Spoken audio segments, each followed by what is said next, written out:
It's time to wake up and let the weirdness begin. It's the KVJ Show to start your morning.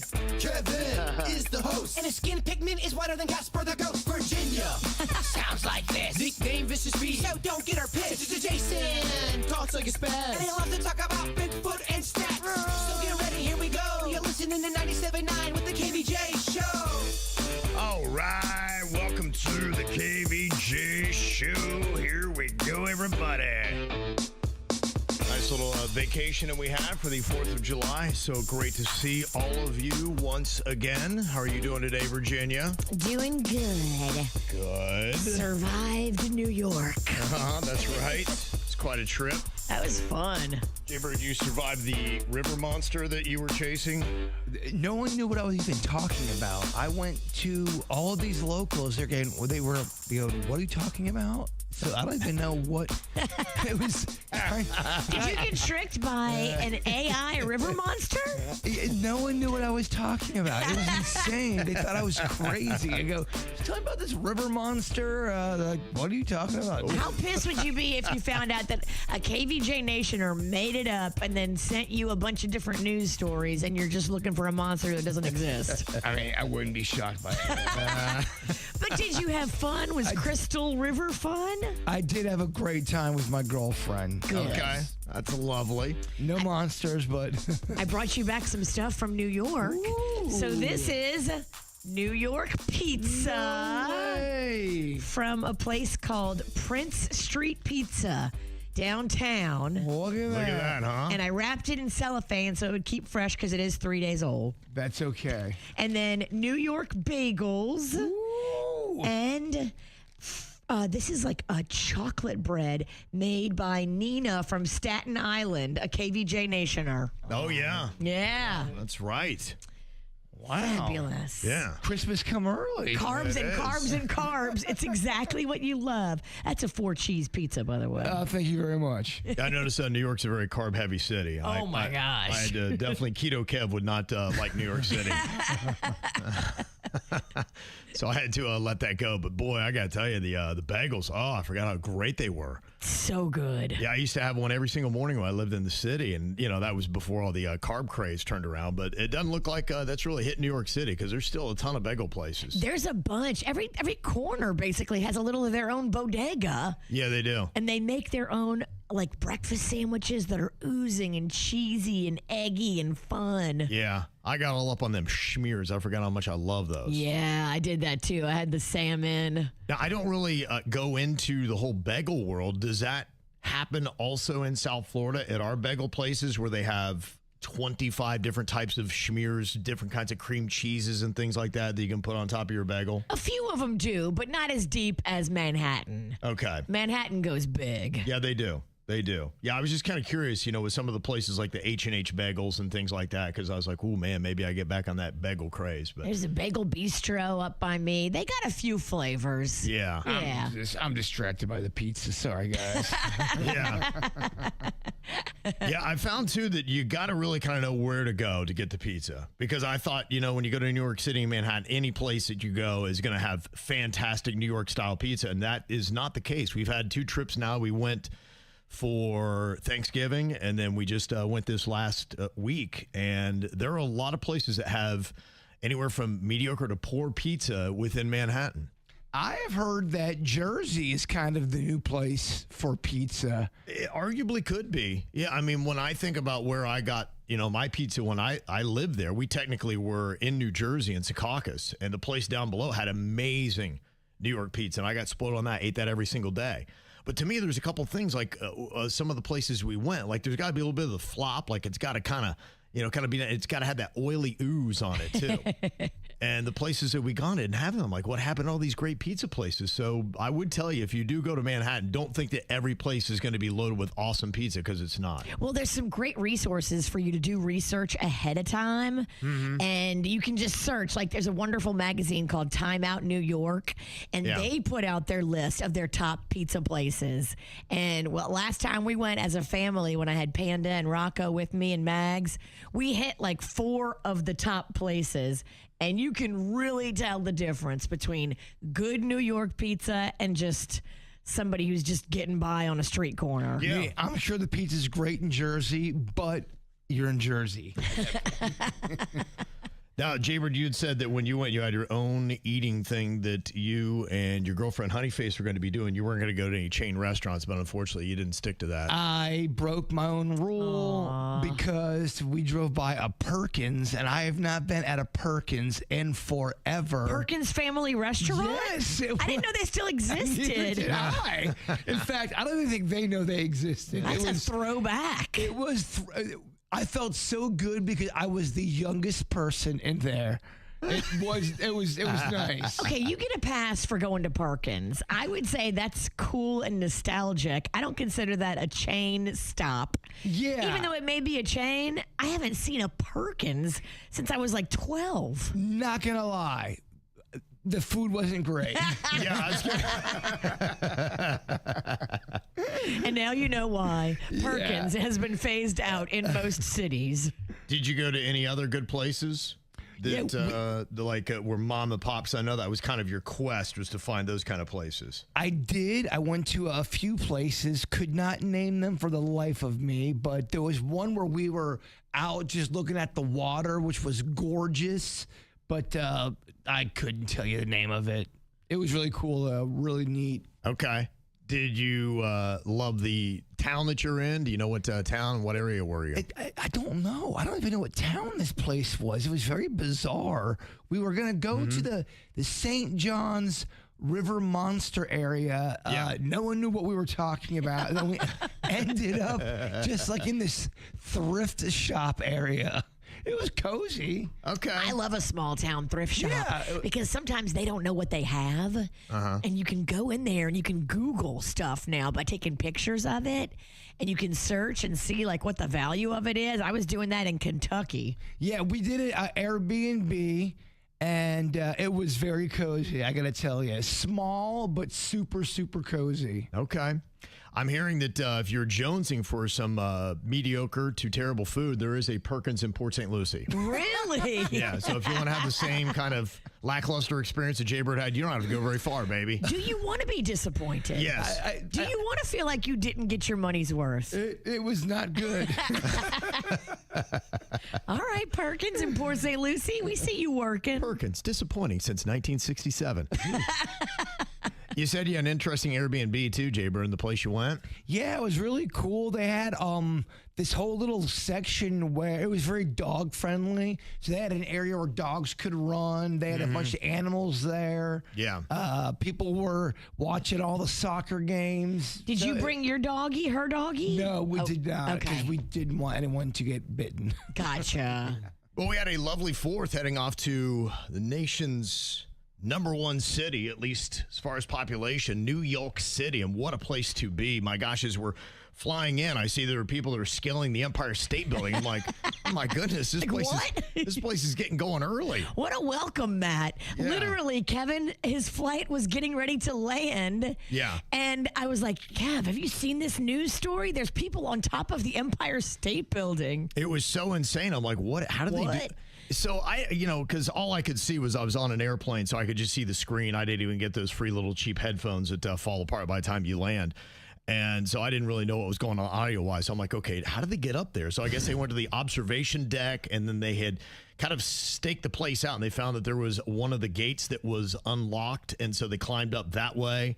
And I had heard, too, because the one thing I knew is the radio station I used to work for there, their tower is up there, and they had 3,000 watts. So I'm sitting there thinking as they're climbing around that stuff, and somebody was telling me yesterday that I guess a lot of the radio stations, TV stations, have their towers on top of the Empire State Building, had to go to their backup transmitters, because if they would have kept them on the main ones, they would have fried that couple. Oh. Like, I don't think a lot of people knew it, because that was the first thing I thought. I'm like, how are they not up there cooking? Because there's a lot of radiation, electricity, and all that kind of stuff. You'd think they'd be fried, but I guess that's what happened. They had to turn them off because they were up there and had to divert to their other backup transmitters in other locations. Well, how did they know to turn them off as those two knuckleheads were getting up there? I mean, what was it, King Kong?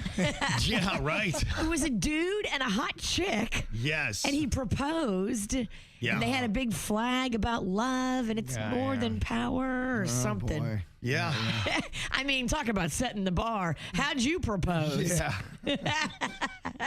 Yeah, it is something. That's all it was. And to me, I was like, I saw she took a photo of the engagement ring as she got up there. And that was, I mean, it is kind of popping, but I mean, still, it's crazy. There are two Russian climbers, Ivan Birkus and Angela Nicolau. And they went up there 1,300 feet. They were above New York City, just standing there on a little platform. She's holding out her hand, gets an amazing photo. You're like, eee. Yeah, I'd crap myself. I'll just go to AI. I can do the same thing now. Yeah. I don't have to risk my life. I'll make it look like I did. Yeah, that was crazy. So, yeah, they went up there and did that. So that's how it really kind of began, was us going in there with that. But then there's just so many other things happening. First of all, you had the fireworks are going to be going on with America's 250th. So already New York City is crazy for that. And I saw that on CNN, for instance, they had a countdown to the 4th of July. So there's a lot that was going on with that, with Times Square. There was all kinds of other crazy stuff that was going on, including the weather, that was what stood out to me, because we got on a plane in South Florida and it's so hot and humid. I'm like, I want a little break. And we got off the plane. I'm like, I think it's hotter in New York City. It was. They had nuts. that heat dome over New York. And the one day I was walking around outside, I was listening to a news report and they were like, yes, the feel like temperature today is 108. I was like, what? It was just as hot, if not hotter. It was hotter in New York than it was in Florida. Absolutely. Even at night, it was still cooking. I was sitting outside one night, and there was just sweat just pouring down my back. I'm like, gosh, I feel like I'm home. A lot went on. Yeah, it was wild. And then you had Taylor and Travis getting married like 5 blocks from our hotel. Yeah. I went by Madison Square Garden a couple times, and we went really before anything happened, and it was not very eventful. The most exciting thing I saw was one kid sitting out there doing a YouTube stream, and he was just saying Taylor Swift over and over again, hitting a space bar every time he did. He was trying to get to 1 million Taylor Swifts. I'm like, gosh, and I thought we crapped out bad content. I'm like, the bar is so low for what people will watch. I think if you would have kicked that kid's computer, everybody would have been okay with it. Oh, man. I'm just like, I guess do what you got to do. Terrible. Well, he said he had been out there when the Knicks had done it, and he said Jalen Brunson 1 million times. That's his thing. He goes to whatever a big event is, and he just sits there and starts saying a name over and over again, and that's what his channel is. I feel like we're bored. That feels like the worst idea for entertainment I've ever heard of. I hear you. It was crazy. What I was doing wasn't really any better, but he should have been arrested. Actually, the cops should have drug him away and tased him for bad content. Yeah. Why are we allowing this? Yeah, welcome to America, right? That's what we're celebrating. It's terrible. You got the freedom to do terrible content. Thank God they didn't jail us for it. I loved how it was so private. Like, so around Madison Square Gardens, what Taylor had done was built these tunnels basically with draping. And so as the celebrities were arriving in their SUVs or their limos or whatever, they drove into these cloaked tent tunnels, so you never saw anybody even arriving. Like even the throes of people that were outside waiting and waiting and waiting couldn't really see anybody arriving because you drove into this tented tunnel. Yeah, it sounded like they did everything right that you could be doing. You know, there's still a little trickling of information is coming out today, and we'll get to a little bit more on that. But yeah, it's been amazing how they've really kind of kept everything under wraps. I wonder if they were filming it all on the inside and then we'll eventually see it, or if they really do just want to keep it private.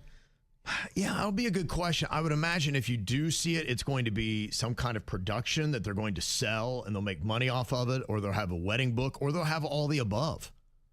You know, you think about how much money she could make off of this. She could make a lot. Yeah. But does she want to? Right. That's the question. I guess we'll find out here in the coming days to months what's going to be happening. Some of the crew from Good Morning America, they went and they were able to talk a little bit about what it looked like inside of Madison Square Garden. It really was intimate, wasn't it, guys? As intimate as it could possibly be, given it was Madison Square Garden. And really, this garden inside the garden, it was just so beautiful. And it's hard to imagine that a place that big and a wedding with such stars could feel so personal and so intimate. Because they had their neighbors, their high school friends. It was like any wedding that you would attend. It was their dream wedding, and it really was amazing. Congratulations to both of them. Congratulations. Oh, and their vows. All right, they wrote their own vows. Thank you for inviting us. Oh my gosh, kiss butt much? Jeez. Yeah. Oh my They wanted to pay off that invite that they got. Thank you for the invitation. Well, that was really the big centerpiece of everything that was going on in New York City over this last week. I mean, we were there with not only the Taylor Swift wedding, you had a World Cup game that was coming up, the Yankees were in town, you had the 250th anniversary of the signing of the Declaration of Independence. I mean, it just went on and on and on. The Heat Dome. Yeah, the Heat Dome that was happening. You had people scaling the Empire State Building. It was a lot. King Kong. It was just some crazy stuff. And what an interesting time to have just a radio award show. That's the reason why we went to New York City, which, only a handful of people were there for that. And they had been planning this thing well before Taylor and Travis announced that this was going to be their, wedding. I would assume so, yeah. No one knew that this was even going to be the wedding for sure because it was so secretive. Right. And so this radio conference was planned like months and months and months and months ago, but how lucky for them that they were bringing all these radio chuckleheads to town the same exact weekend as Taylor was getting married. Yeah. So the award was from a guy named Scott Shannon. And if you are a New Yorker or you live there, he started the radio station Z100 back in 1983. When I went to college and I started to love radio, my school made us get an internship. And so I said, I want to go where the best of the best is. And I said, that's Z100. I heard about the legend. Now, when I got there, Scott Shannon, he was already gone. But the big plaque said worst to first because that's what he'd taken Z100 from the last place radio station all the way to the first place radio station. That kind of built the legacy. The man himself then went on to discover Madonna, who used to hang outside the Z100 studios and try to get in every Thursday. And Scott's like, I don't know, this girl got armpit hair. What does she want? And finally, after her persistence paid off, he brought her up and played this song that she had called Borderline. And people in New York City loved the song, and it started playing in all the clubs and all over the place, and that really kind of launched the career of Madonna. Was that on Z100? Yes. Okay. Mm-hmm. That's cool that back then you were able to break stars.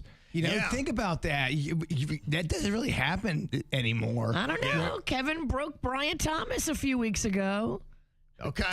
You're right. All right. My bad. That's on me. I don't know. I saw that magic. Not as magical as Scott Shannon, but he's like a low budget Scott. Yeah. So the thing with Scott is just there are all these parallels. Like one of my favorite groups growing up was the band Kiss. And Scott Shannon actually worked for their record label at the time. And they had an album that had come out. And there was this song called Beth. It was a ballad. And none of the radio stations wanted to play it because they're like, it's a rock group. You're not going to play a ballad. Like, nobody plays ballads. And he kept pushing, pulled all these strings, and got Beth on the radio. And it became Kiss's biggest commercial hit ever. Oh, and it burned up Gene Simmons that he didn't come up with the biggest hit. That really annoyed him. Yeah. So for me, it was really great because doing that internship got me my first real radio opportunity, and that was actually to work on a morning show with his former producer in New York City at Z100 and WPLJ. And so I learned for 2 years how to do mornings like Scott Shannon, everything from how to prep and how to get ready. And so my whole mindset really was based on Scott Shannon. In fact, the prep template we use every single day, and I have for 31 years, came from Scott Shannon. So to me, his thumbprint is all over my entire career. So to be the first person to get his award, it's just like, this is just so wild to me that this is actually happening. And he lives part-time down here in South Florida. Yes, so right. That's how he knew about KVJ, and that's how he's like listened to you on the radio, which is like mind-blowing to think that Scott Shannon tuned in our show. Mm-hmm. Yeah. But that's a cool thing too, because you taught me how to do prep after. So it's kind of like this it is cycle. You see that in the NFL. They talk about coaching trees, and you have that lineage, and you will do the same processes as somebody, and you'll see success sometimes through a tree. And so, yeah, absolutely. Anybody who's then worked under me, you're then getting the trickle-down effect of having worked for Scott Shannon, which is what was really great to be able to get this award. And then on top of it, the guy that really gave me my first big opportunity where I was able to work with Scott Shannon's producer, then hired me in Kansas City. And we were just great friends. And every day after the show, we just cut up. And so we would always joke about Scott Shannon because this guy's such a legendary figure. And the biggest thing about him was how he would just cut people down. He's a very sarcastic, cutting kind of dude and funny. If you know Scott, that's just how he is. He's like, oh, I need to find somebody around here that knows how to do some radio. You know? You guys suck. Yeah. He was always just saying some stuff like that. And so the guy who I sat with for 4 years and we would do Scott Shannon impressions every day after the show, he's sitting there right in front of me. He's looking back. He's like, how surreal is this that we did this for 4 years and Scott Shannon was up there and I had no idea. Anytime I get one of these awards, I get roasted, which I love. I think it's hysterical, but Scott's going all in on me. Yeah, you know, just roasting me. And my buddy's looking back. He's like, isn't this unreal that Scott Shannon is like now cooking you on stage? I'm like, this is fantastic. It's just unreal that Scott Shannon knows your name. Yes. Like what? Like you know who we are? That is just mind blowing. That's how I started. I'm like, look, I was just happy that Scott Shannon knew my name. So to get this is above and beyond. And of course, what always happens with KVJ stuff, I have some kind of crazy juju just around me. Technical stuff falls apart. Things never work right. It's the KVJ electromagnetic field around specifically Kevin Ralston. Especially if you're in pictures, it looks like you're in pose. You don't look real in pictures, and every kind of piece of computer equipment around you loves to fry out when you're using it. It's unreal. I don't think I've ever done one event where somebody didn't come to me and be like, Kev, we have a catastrophic failure. I'm like, of course we do. I'm Kevin, like, I've never done an event where we don't. difficulties follow you everywhere. Nothing ever goes seamlessly. Everything and it's always not a small problem. It's always a massive problem. So here they are, and they've got this fantastic produced video that was playing right before Scott Shannon introduced me on stage. And we're in this theater. That's a really nice theater. And the theater is packed. All these people are watching it, but it's a movie screen. Yeah. Like it's that big of a theater. And this is the video that played. Of course, there's a technical issue. KVJ Show has earned a top 3 finish in Hot AC and Varied Media's Top 20 series, voted on by format programmers and industry executives nationwide. Now, the kid from Logan, Ohio. We'll never know. Oh, for God's sakes. All right, we're going to have to cancel the presentation. The video glitched, and then there was just silence, and it freeze framed on Kevin's face.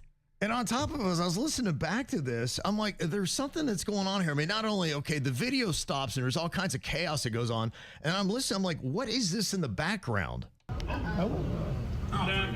never know. Did somebody fart? Yes. And then on top of it, someone farts. So of all the chaos that's going on, the whole projector just stops, and then somebody just rips ass right in the theater. I mean, super loud. You guys have a lot of New York stories, I gotta tell you. It's just unreal. How disrespectful. Someone farted on your award? And then listen to the timing of Scott Shannon. It makes it sound like he hears it. We'll never know. Oh, for God's sakes. Technical difficulties once again. Yeah, that's kind of the way it goes. Luckily, it was like the back end of the video, so. Yeah, back end, all right. It was the back end. Yeah. But you know, the thing that was really cool, and I'm glad I had the opportunity to be able to do that, because it's not often that you get to stand in front of people and say thank you to people that have helped you along the way. And that's what I loved with that opportunity, is to be able to thank, you know, you guys here on the show, and thank, you know, our local management and people that have helped along the way. And so that was really cool to be able to do that, because I think about that. There's so many people that always help you, but it's so awkward. What are you going to do? Walk up and be like, hey, man, I just wanted to tell you that you just don't get that too often in life. And it really shouldn't take getting an award before you can let people know that, hey, you've had a major contribution to my career. In fact, you know, my friend John, who I was sitting there with, that I'd grown up, we did the Scott Shannon impressions with. I tried to quit the industry back in 1996. I gave him my 2 weeks notice. I'm like, I got to get out of this, man. Radio's crazy. It's unstable. I'm out of here. And he's like, I'm not going to accept it. I'm like, what do you mean you're not going to accept it? And he's like, go back to work. I'm like, okay. And like Jedi mind tricked me. I just went back to work, and he wouldn't accept my 2 weeks notice. And he said you wrote it all out. He said you had a cover letter. Oh, I did. And you had a whole thing, and it was your resignation. And he's like, nope. It was so professional. Now get back to work. Right. And I'm like, all right. And it kind of confused me so much, I stayed in radio. And I'm so thankful I did, because if he would have been like, all right, man, sorry to see you go, I would have just walked out and I wouldn't be here today. And how cool is it? That guy, John Zellner, was in the crowd watching you get your award and it was watch amazing. Scott Shannon talk about you. Yeah, it was just really kind of wild. And then what I really loved the most was at the end, just talking about how Scott Shannon's so good at self-deprecating humor. I pour my heart out, right? And I'm thanking everybody. And it's so glowing towards Scott Shannon. And as soon as I'm done, he steps up to the microphone. A generation of broadcasters just like me. And thank you so much for making me the inaugural recipient of this amazing award. Please give it up for Scott Shannon. So I make it all about Scott. It's his award. It's all great. And here he comes up to the microphone. Come on, man. Thank you. Yay. That had to be the worst acceptance speech. That has to be the worst acceptance speech I ever heard in my life. He immediately started bagging on it.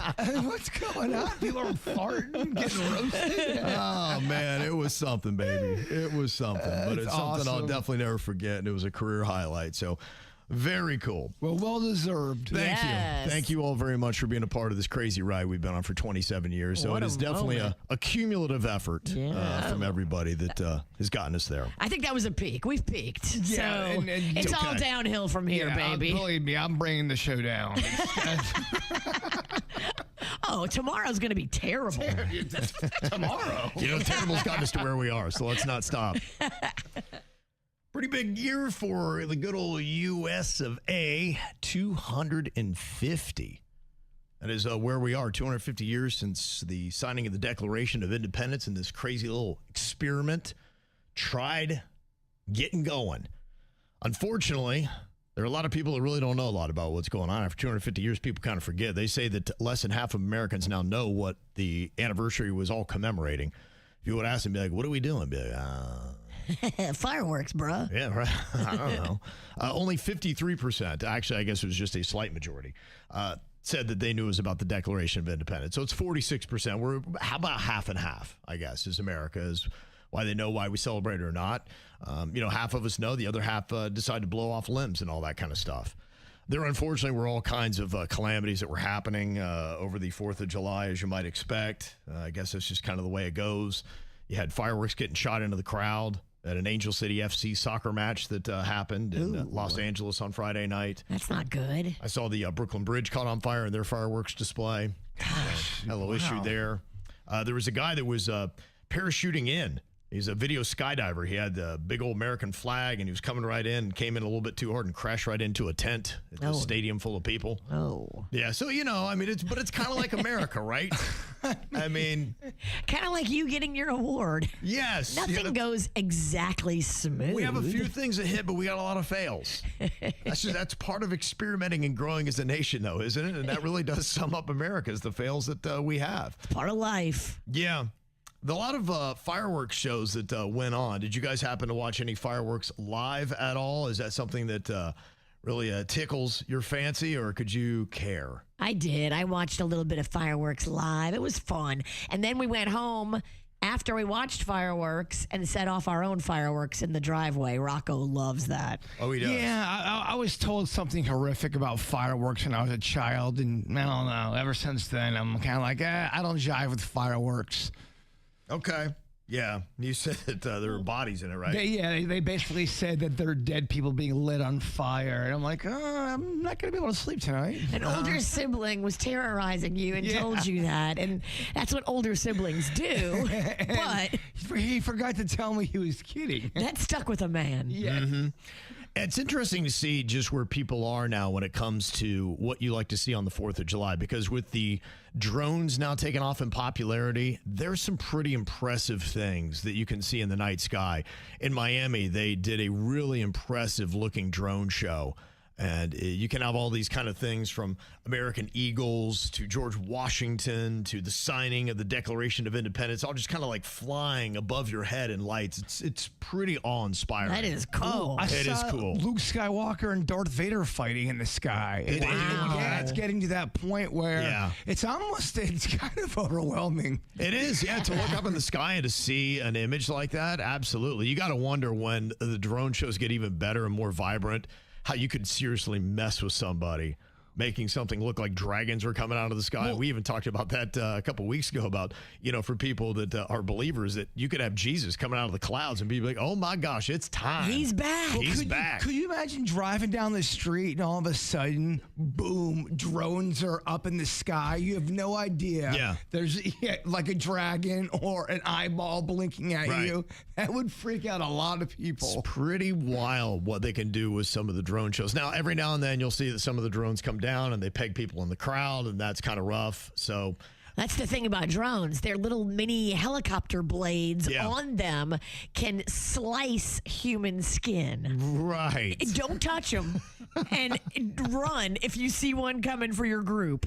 Yeah, so you have basically a saw blade that is falling out of the sky to hit you in the face. A mini helicopter blade. Would you rather have that or a firework coming at your face? I don't know. I mean, I guess that's maybe what the trade-off is. That's a great question. It's a great question. I think we have to do both and see what's worse. In Washington, D.C., they went off. They had a massive fireworks display. I think they've done it bigger than anybody's ever done a fireworks display. I mean, it looked like the whole city was getting blown up.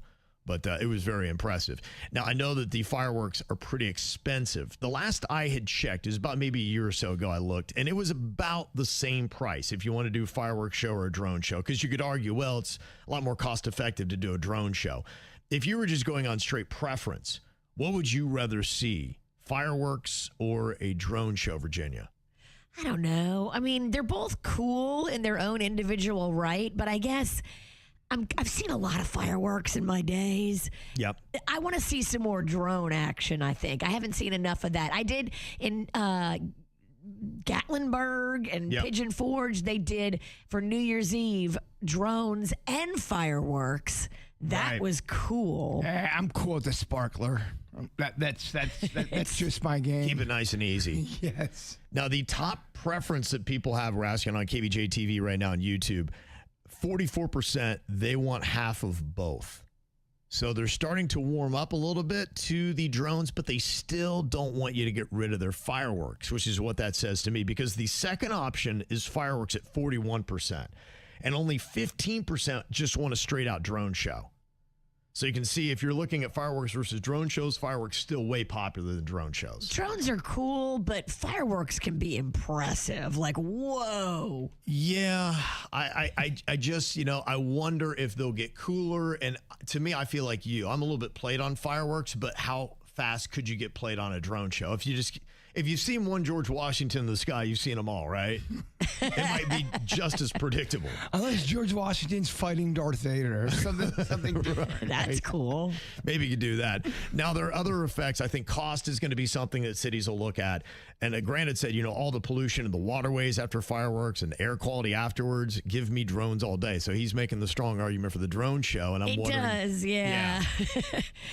When you look up in the sky and you see that haze of smoke and you're like, wow, this can't be good. Right. And somebody else said, the drones, they don't terrorize veterans, dogs, animals. That's why I lean drones. So they're making some strong arguments for drones that I imagine in the following years will start to get louder and louder. I think that number is going to close. Except for that whole part with him falling down the sky and slicing our faces off. Yeah. Not affordable for the average man either. Like any chucklehead like me can set off bottle rockets in their driveway. I can't do a drone show in my driveway. No, I don't think we'll ever get to that point where you'll be able to do the same because you can do home fireworks. I don't think that'll ever happen. It's more just like a municipality. What would they prefer to do? And I think right now, if you're listening to the people, you got to at least have some fireworks. If not, you're not going to be very popular. It's the KVJ Dirt of the Day. It's the KVJ Dirt of the Day. Virginia, take it away, because we need that Dirt of the Day.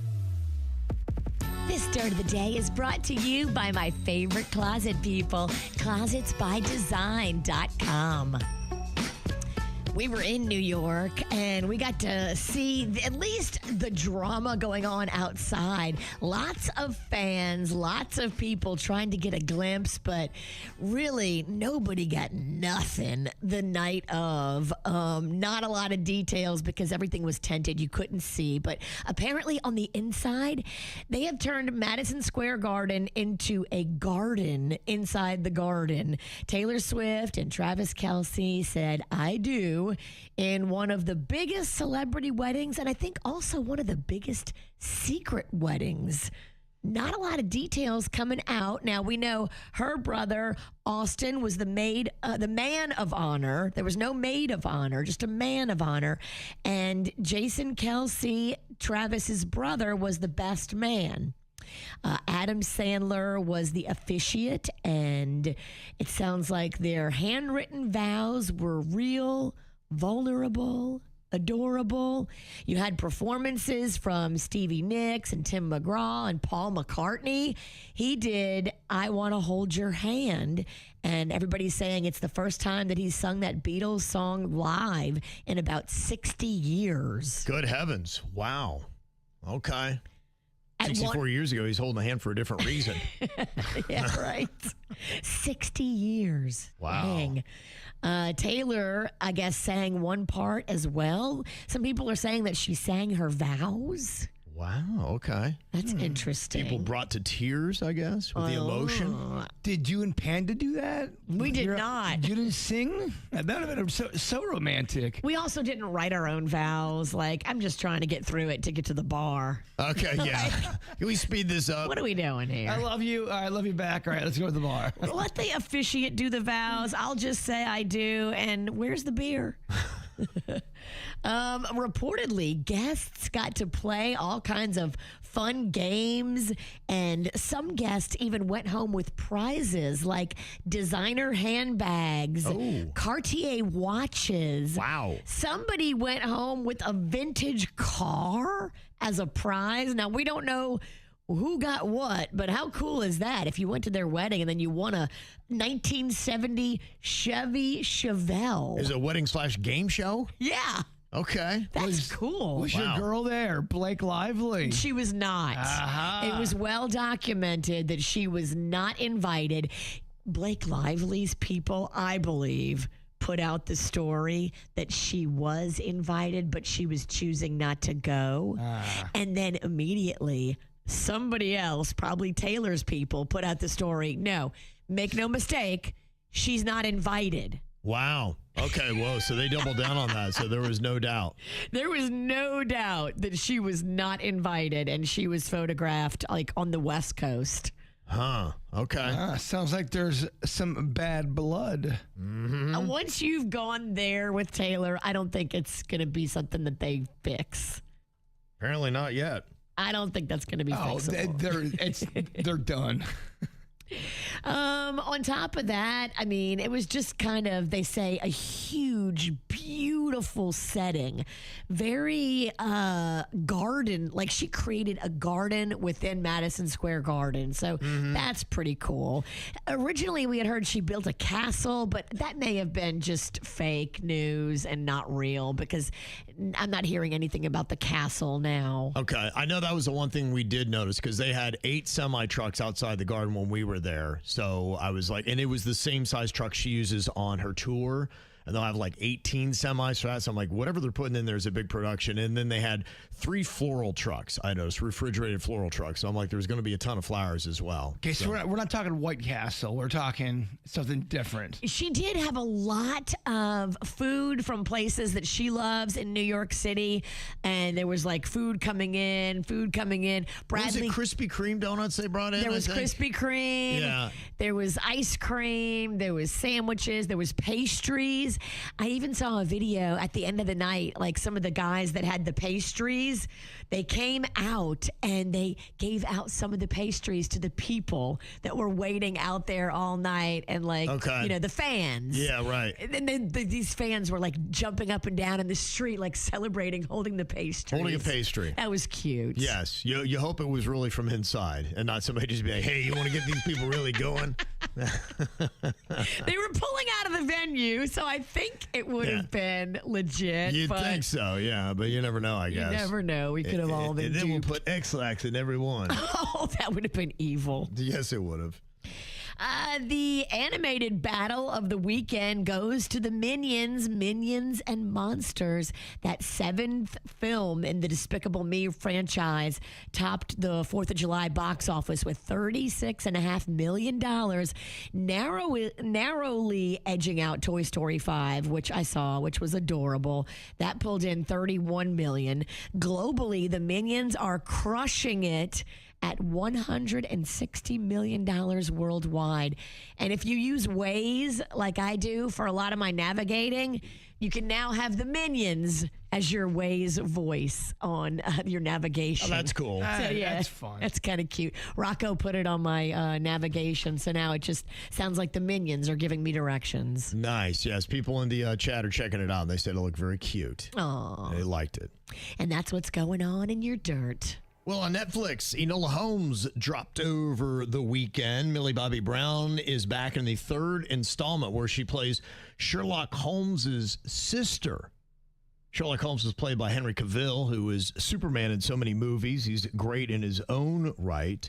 Helena Bonham Carter plays her mom. She is back in this movie as well, and it's all about Enola Holmes getting married, but her brother gets kidnapped, and she has to solve that mystery in the midst of a wedding and everything else going on. So Taylor Swift happening this weekend. I'm like, oh, how perfect. We got the theme around a wedding and a big old mystery.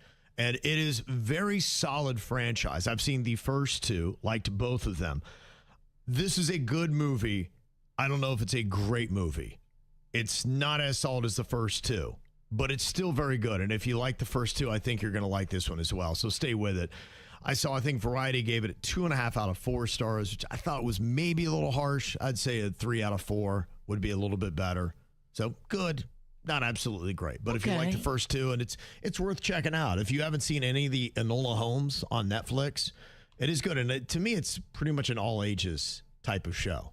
Okay. Yeah, I don't know the rating. I think it's PG-13 on it. But it's pretty sanitary. There's not a lot of stuff you'd be like, oh, man, I want my kid seeing that. Yeah, I mean, you're talking to a girl that took her son to see Jackass last weekend. Yeah, so, I mean, we don't really care, obviously, about ratings and age. Right, that's true. That's true.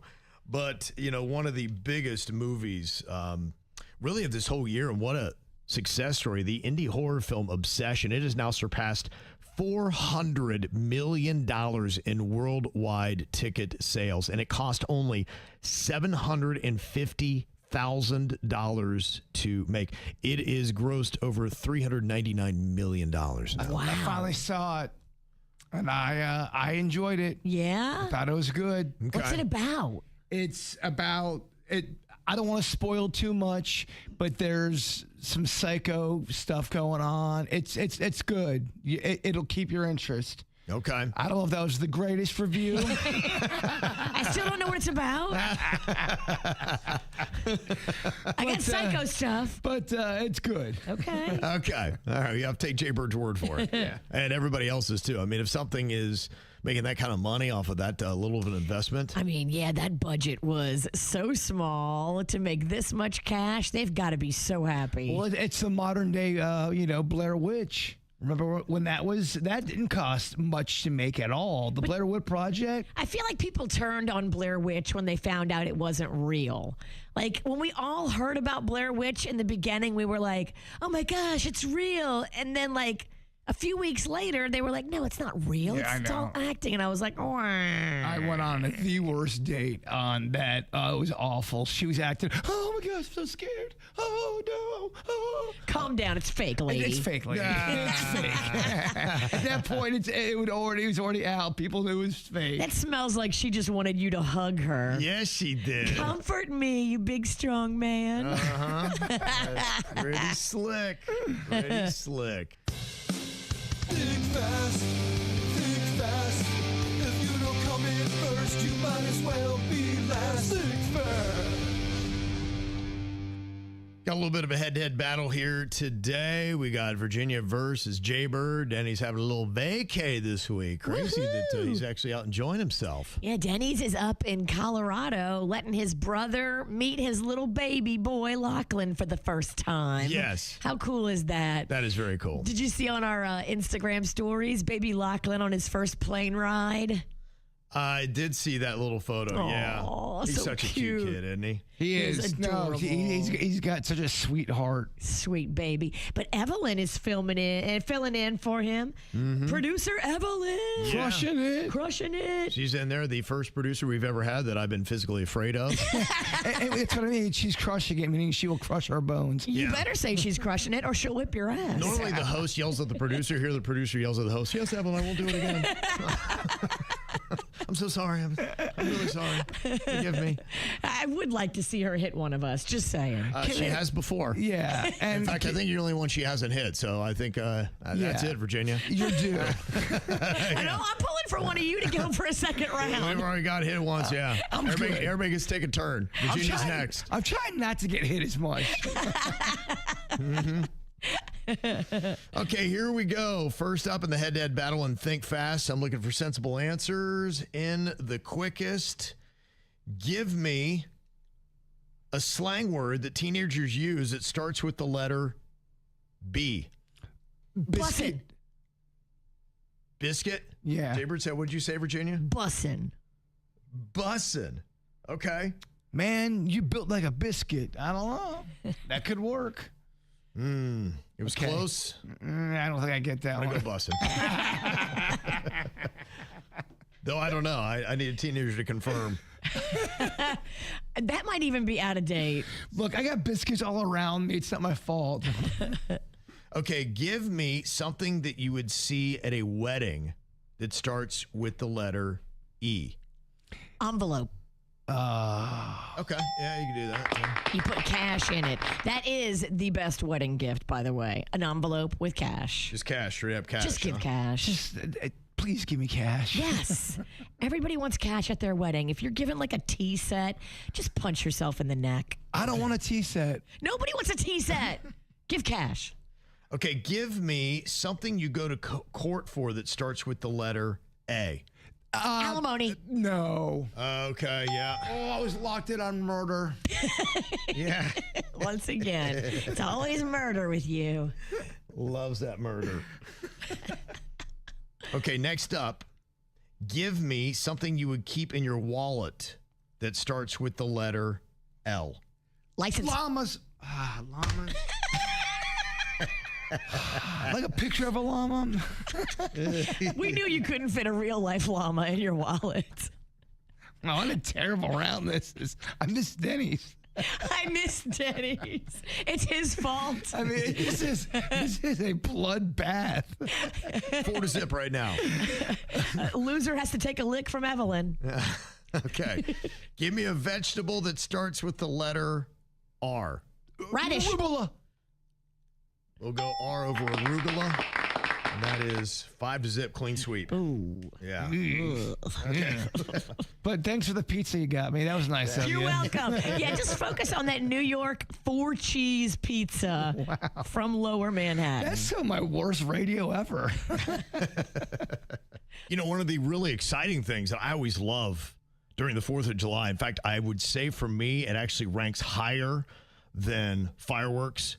It's seeing the Nathan's Famous hot dog eating contest that happens on Coney Island every single year. And oh my gosh, you want to talk about a sports feat, the hype that goes into this, and 17-time champ Joey Chestnut gets in. I mean, just listen to the hype and the way that they introduce this guy, Virginia.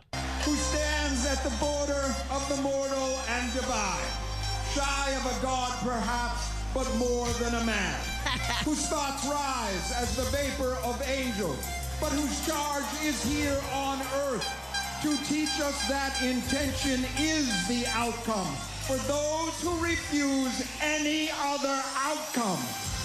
Hold fast when forsaken, stand firm when forlorn, press on when weary, beaten, broken, or undone. How long will he fight? I will tell you. until he stands on the ramparts of glory overlooking a sea of truth. For he is the champion of now and of always, of the air, of the fire, of the sea, of the land, of the free, of one nation. The Nathan's Famous 4th of July champion of the world, Joey Chestnut.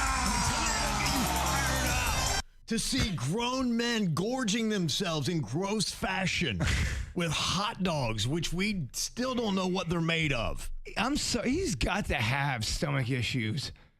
I don't know that he does. He might have drinking issues. We've seen that. I think. But eating issues, he seems like he's got that conquered. He's got it down pat. At this point, no one can touch him. And he just watches everybody else and lets them set the pace. And you see him some years, he comes out, just he's a beast and he's knocking down 72 dogs or whatever it might be. Other years, he's tackling people from PETA down to the ground, then getting up and still eating a ton of hot dogs. I mean, he gets in bar fights. Yeah, I mean, all slugs this it out. Yes. All drunk. All kinds of stuff. I mean, this could be America's greatest champion. And look, he was just cruising. I don't know that you would say this is one of his best years, but my gosh, he just was in a comfortable lead again. This is the 18-time champion of the world with 66 Nathan's Famous hot dogs and buns in 10 minutes. Joey Chestnut. At what point did you realize that you had the rhythm today to take another one? Oh, I knew right away that I was fast. I knew I was going to be able to get the win, but I knew also early I wasn't going to break the record, so I just had to stay calm, don't push things, don't make any big mistakes.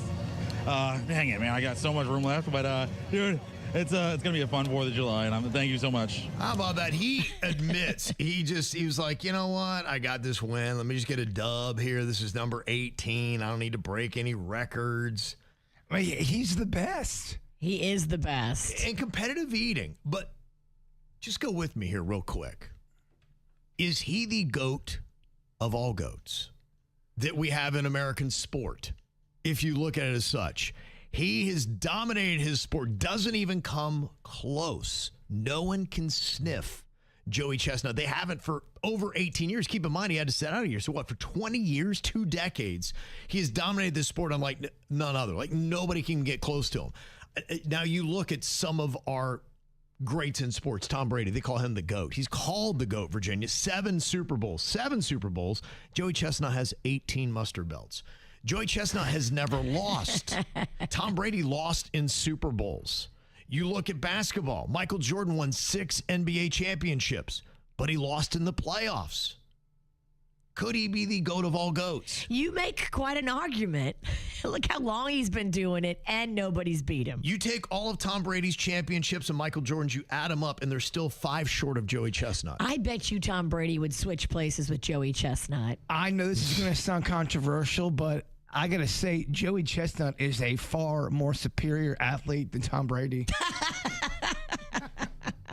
By these numbers, yes. I don't think that anyone has dominated their sport to this level. Now, you might say, well, the field is smaller. How many true competitors do you really have in competitive eating?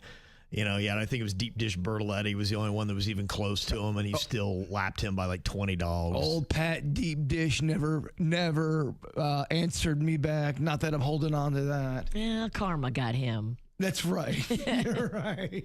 The only thing that I think holds him up is our very own Serena Williams. She does have 23 Grand Slam championships. I was going to say that there's your Serena. She's got the hardware. So Serena is the GOAT. If you go straight on championships. Now, the only thing I would put this to is the dominance. Serena had times where she would lose. Yeah, it wasn't a given. Joey Chestnut, you just put on there, and the only question is how many will he win by, and will he break his own record? That's the only questions you ask now about Joey Chestnut. He basically destroyed, was it Kobayashi? Remember when Kobayashi was the guy? He was the only competitor. We thought we were going to have a head-to-head, and then it just, wasn't anything there. Now, some people are saying competitive eating is not a real sport. Let's get real here. Wait a minute. It's not? Well, look, of all the sports, now you may not like it, But you look at what it is. There is conditioning that goes into it. You have to get your body right. There is technique that is involved. It's how you push your body to the limits. It's a competition. Why is it not a sport? Why is it not a sport? I'm just telling you. You can't tell me it's not a sport. It fits all the technical definitions of sport, does it not? Me and you went head to head. We made a big deal out of it. There was a bunch of people watching, and I could see it in Kevin's eyes that he knew I didn't have it in me. You could tell that I didn't have the pie of the tiger, and you knew that, and that's it. I could tell that I was going to lose. Psyche plays a part in this? It did. Your psyche played a part of it, and I was out of it. I was taken out of the game mentally. When you throw in all that stuff, when you throw in the physical elements, the fact that you have to train, there's a difference in body composition that affects it. You put all these things together, and I think competitive eating makes a very strong argument that it is truly a sport. And if it truly is a sport, you have to say that one of the greats of all time is Joey Chestnut, the GOAT of GOATs. Well, I mean, Babe Ruth, Tom Brady, Joey Chestnut. You gotta throw these I'm names. just saying, I think we need to start putting some respect on his name. I really do. Okay, now, the one thing I do have to correct, I thought that Joey Chestnut never, ever lost, but in 2015, I forgot he was upset by Matt Stoney. Matt Stoney had 62 dogs that year. Joey Chestnut had 60. Whoa. That's got to haunt. What year was that? 2015. Wow. So he does have one L. Where's Matt Stoney now? Is he still doing it? He's at home. Yeah. He choked. He's resting. Yeah, I don't know where that guy went. Huh. Yeah, I haven't seen him since then. We need him back if he's the only one that can make a run. Mm-hmm. So I was asking, is there any way you could argue that Joey Chestnut is the GOAT of all GOATs? Now, Serena Williams has 23 Grand Slam singles titles to his 18 mustard belts. So I think that kind of kills it. And the big question is, do you even consider competitive eating to be a sport? I make the argument that it is.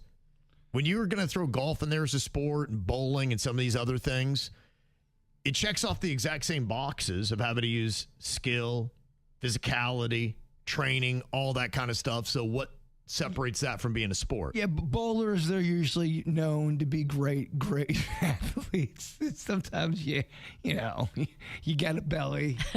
They eat hot dogs. They eat hot dogs. Just not like Joey Chestnut does. Now, right now, 57% of people say that competitive eating is not even a sport. This is what is derailing my argument, I believe, of Joey Chestnut being the GOAT of all GOATs. Wah, wah. Who would you say it would be then? When you got Tom Brady, 7 Super Bowls, Michael Jordan, 6 NBA championships, Serena Williams, 23 Grand Slam titles. What does Kobe have? Does Kobe Bryant, how many did he have? I thought he had a bunch. He doesn't have more than Jordan. Okay. He's not going to win that one. I think it might be about the same. I forgot you had a sports show. I apologize. I mean, you're talking about Serena has way more than the boys, but is it harder, the stuff they do? Well, it's a different sport. Is it harder to play football than it is to play tennis? Well, eating hot dogs and playing tennis are completely two different things. Yeah. I know it's easier to eat hot dogs than it is to play tennis. Because I can eat hot dogs, I can't play tennis. The one argument I will say, and why I think Serena Williams would be my GOAT of all GOATs, because Tom Brady's in a team sport, Michael Jordan's in a team sport. If they didn't have the right players around them, they don't have those championships. Serena Williams, regardless, is going to have those champions. She did it by herself. Joey Chestnut is going to have those champions, so those championships. So you're not going to take that away from them based on what is around them or who's coaching them or whether or what stadium you play in or any of those things. It's a fun fight. It is. It feels like a fight you have in the bar. Yes, right, exactly. And according to this bar fight happening right now on KVJ TV on YouTube, over half of people are saying it's Michael Jordan that is the GOAT of all GOATs. I like to hear their explanations as why, because my two picks are in the bottom. Tom Brady is second at 24%. That's a serious gap. Less than half as many people think that Tom Brady is the GOAT of all GOATs. Serena Williams got 21% of the votes, and Joey Chestnut only got 4%. Aw, that's the goofy vote. Yeah, I severely disagree with KVJ TV right now. I don't think you guys got it right. Yogi Berra had 10 championships. That's a lot. I get it's not as many. That's a lot of championships. It is. You're right. Yeah, you could throw them in there. I mean, if you're talking about extending past what a lot of our memories are, there's some other people in there that you might want to throw as the GOAT, but it is going right there to MJ. Okay. That's what everybody's saying. All right. The topic is settled. So was it really a great idea to make your baby announcement at the family's 4th of July barbecue that went on? Now, before we got out of here on Friday, we'd heard from a couple that was expecting their first baby. They've been trying for a couple of years to conceive, and they found out they were pregnant. They're like going, okay, this would be a great time. We waited 10 weeks. We're comfortable now to make the big announcement. Everything comes out perfect. The one thing about this, though, is the wife realized that, hey, I've got this cousin, and we have been very competitive our entire lives. And I wouldn't say we have a close relationship, and she's going to be there. And she has also publicly suffered with infertility issues. And that can be a big time thing and a very sensitive subject. And so she was worried about her because she has a hard time hiding her emotions when she has a certain feeling. And she's like, am I going to blow up the barbecue? I mean, it's just rude. It's like, oh, but we won't let people know. And it'd be weird if we don't tell people. I mean, it is kind of weird, too. I mean, you probably walk away and imagine if in a month you find out they were pregnant, they knew they were pregnant. Why wouldn't they tell everybody? You know, if you were there, you'd be like, why wouldn't you have said something? If it's in the first trimester, you don't have to tell nobody. Mm-hmm. But, and then they say, like, it's an old wives' tale, too. You're supposed to keep it a secret the first trimester. Yeah. But after that, like, you're going to start showing, like, you are pregnant. I'm sorry about your cousin's infertility, but you're allowed to be excited about your baby coming. Am I the only one that's wondering what they're having at the barbecue? Is it ribs? Is it burgers? Yeah, everything you wanted, baby. They got it all, man. Oh, yeah. I love a good barbecue. So we did get a little bit of an update here, and she said, yes, we did do the big reveal at our family barbecue on Saturday. We waited until everybody had eaten in case our announcement caused any kind of drama. We don't want to blow up the food and all that kind of stuff. So they had a little bit of pocket of time, and they made the big announcement. They said the family was thrilled. But let me tell you, in the midst of all the joy, I really didn't even notice my cousin. I hadn't seen her when we made the announcement. I didn't see her after. I didn't see her for the whole next hour. And then an hour later, I thought she had actually left and didn't even hear it. So I was kind of relieved. But no, lo and behold, she returns. And before the fireworks go off, the whole family is together and they're kind of making an announcement. She steps up and announced that she too is pregnant. Oh, well, that's good. I mean, it's phenomenal news. I mean, here you go. You got two big baby announcements. I love it. And she said, though, and here are the things, because I think this woman is internalizing and she's kind of reviewing everything that went on in her head. Stop. That's our problem, women. We need to stop. And it was what the cousin said when she made the announcement that she was pregnant. She said, since this is apparently the place to do it, I thought I would let everyone know that I am pregnant. Perfect. Because it is. You had one and then you had the other. Let's stop reading into it. Let's both make our announcement and keep it moving, ladies. So she said, the reason why I sent you an email was because this morning I woke up and already had an invitation in my inbox to my cousin's baby shower, which is now happening in 6 weeks. If you don't like the girl, you don't go to the baby shower. You're not obligated because you're blood. You have beef, enough to write us that you have beef. Don't go to hers, and she shouldn't go to yours. She said that she is 6 weeks along. We are at 10 weeks. Now, we had no plans for a baby shower until right before the birth, so this whole thing just kind of feels weird to me. It's not weird at all. Stop reading into it. Okay. Oh, my gosh. You don't think it's weird that she's having a baby shower so fast? No. Okay. People can have their baby shower whenever they want. They can make their announcement whenever they want. Mm-hmm. Women read too much into their drama and their beef with other women. Just keep it moving. Yeah. Don't give it attention, girl. Don't make it worse than it is. Yeah. I know you have beef with this girl, but you can also put it aside and not acknowledge it and just focus on how happy you and your husband need to be about your baby. It's barbecue. We got ribs coming. Yeah. Focus on the ribs, exactly. Not the beef. Yes. I'm just trying to think what this is going to be like for these kids when they come out, because if their moms are this competitive and this is what is going on, can you imagine when they start having baby races and it's my kid compared to your kid? and what these kids are going to be thrust into for the light. These little fetuses have no idea what is coming up for them. I hope these little fetuses just kind of grow up separately. It'd be nice if they'd be going, our moms are kind of crazy, aren't they? It's kind of a weird thing. So they made the announcement, and I guess everything's good. And the great news is apparently the other cousin is pregnant as well. Best case scenario. Now, some of the comments we had, a lot of people thought it was really weird that she's doing a baby shower that fast. Meredith said, super weird. Anna said, a baby shower that early, interesting. Angie said, that's definitely way too early for a baby shower. And Jenna said, I think the shower is way too early. It's kind of an interesting move. Wasn't there a thing where aren't you supposed to wait like 3 months, or is that kind of a myth? Yeah, it's making the announcement. You wait till after the first trimester. And then when does typically the baby shower itself happen? Usually she's pretty pregnant at the baby shower. But, anybody can do their party whenever they want.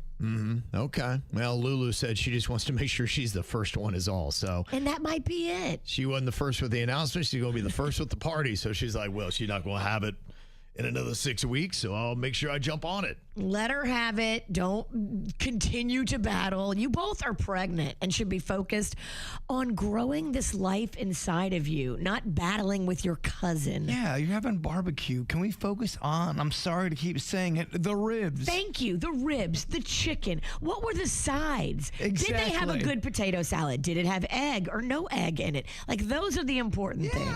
It's the KVJ Dirt of the Day. It's the KVJ Dirt of the Day. Virginia, take it away, because you know we need that Dirt of the Day. This Dirt of the Day is brought to you by my favorite closet people, closetsbydesign.com.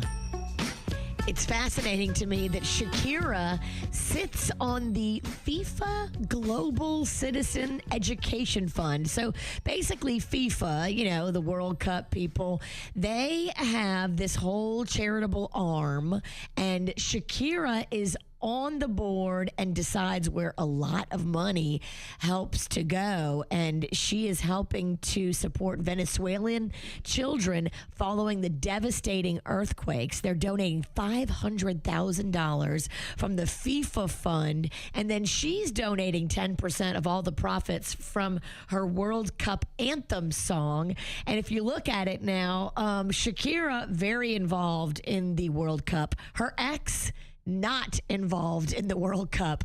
Gerard Piqué, is that how you say his name? He did not make Spain's final roster for the 2026 World Cup. So oh, no. She's in it. You're not. You cheated. I'm glad things worked out this way for you, Gerard Piqué. Gross. In other news, Netflix and CBS Studios are teaming up for a brand new take on the Little House on the Prairie.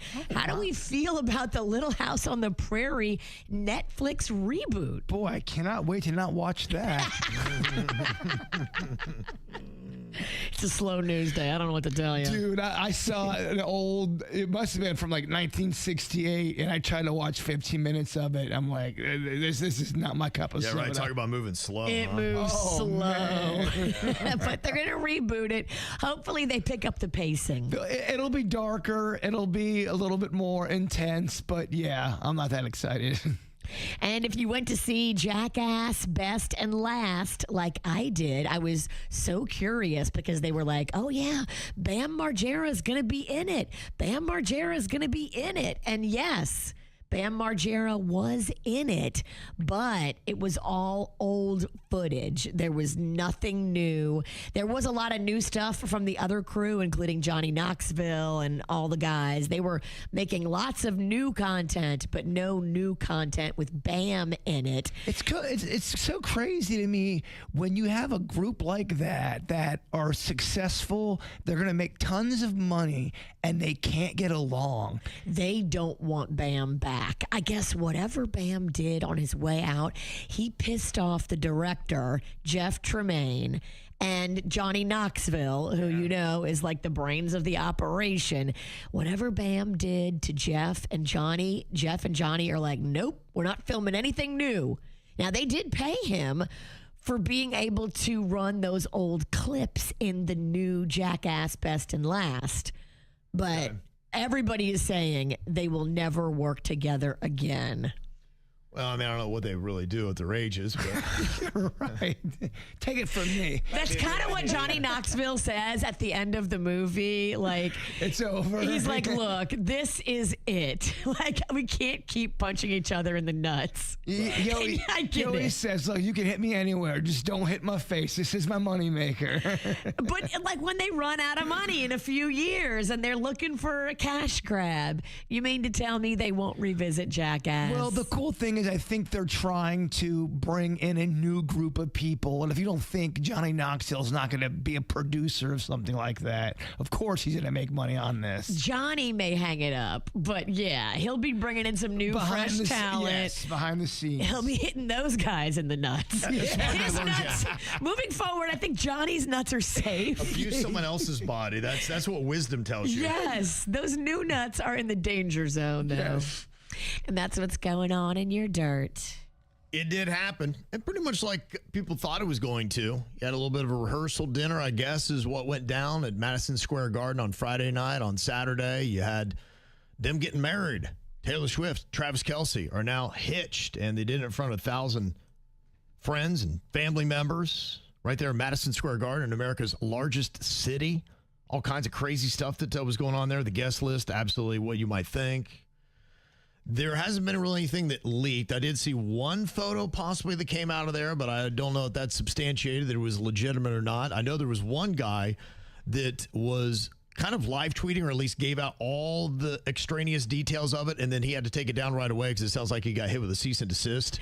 Yeah, I think like the old guy that runs AMC theaters, he wrote out like a lot of details, and it was out there for a minute, and then immediately it was taken down. But he's like an old white guy. Maybe he didn't know. He looks like somebody's grandpa. Okay. Or maybe didn't care. Who knows? Even Travis Kelce's mom, she was pretty tight-lipped. Donna was celebrating the 4th of July right after, and they were kind of asking her about the wedding, and she didn't really give up much. I really can't say a heck of a lot, except it was magical, man. Magical. Magical, man. Magical, man. That's about all you're going to get out of her. Yeah, there's got to be some kind of special that they filmed that we're going to eventually see, and they're going to make money off of.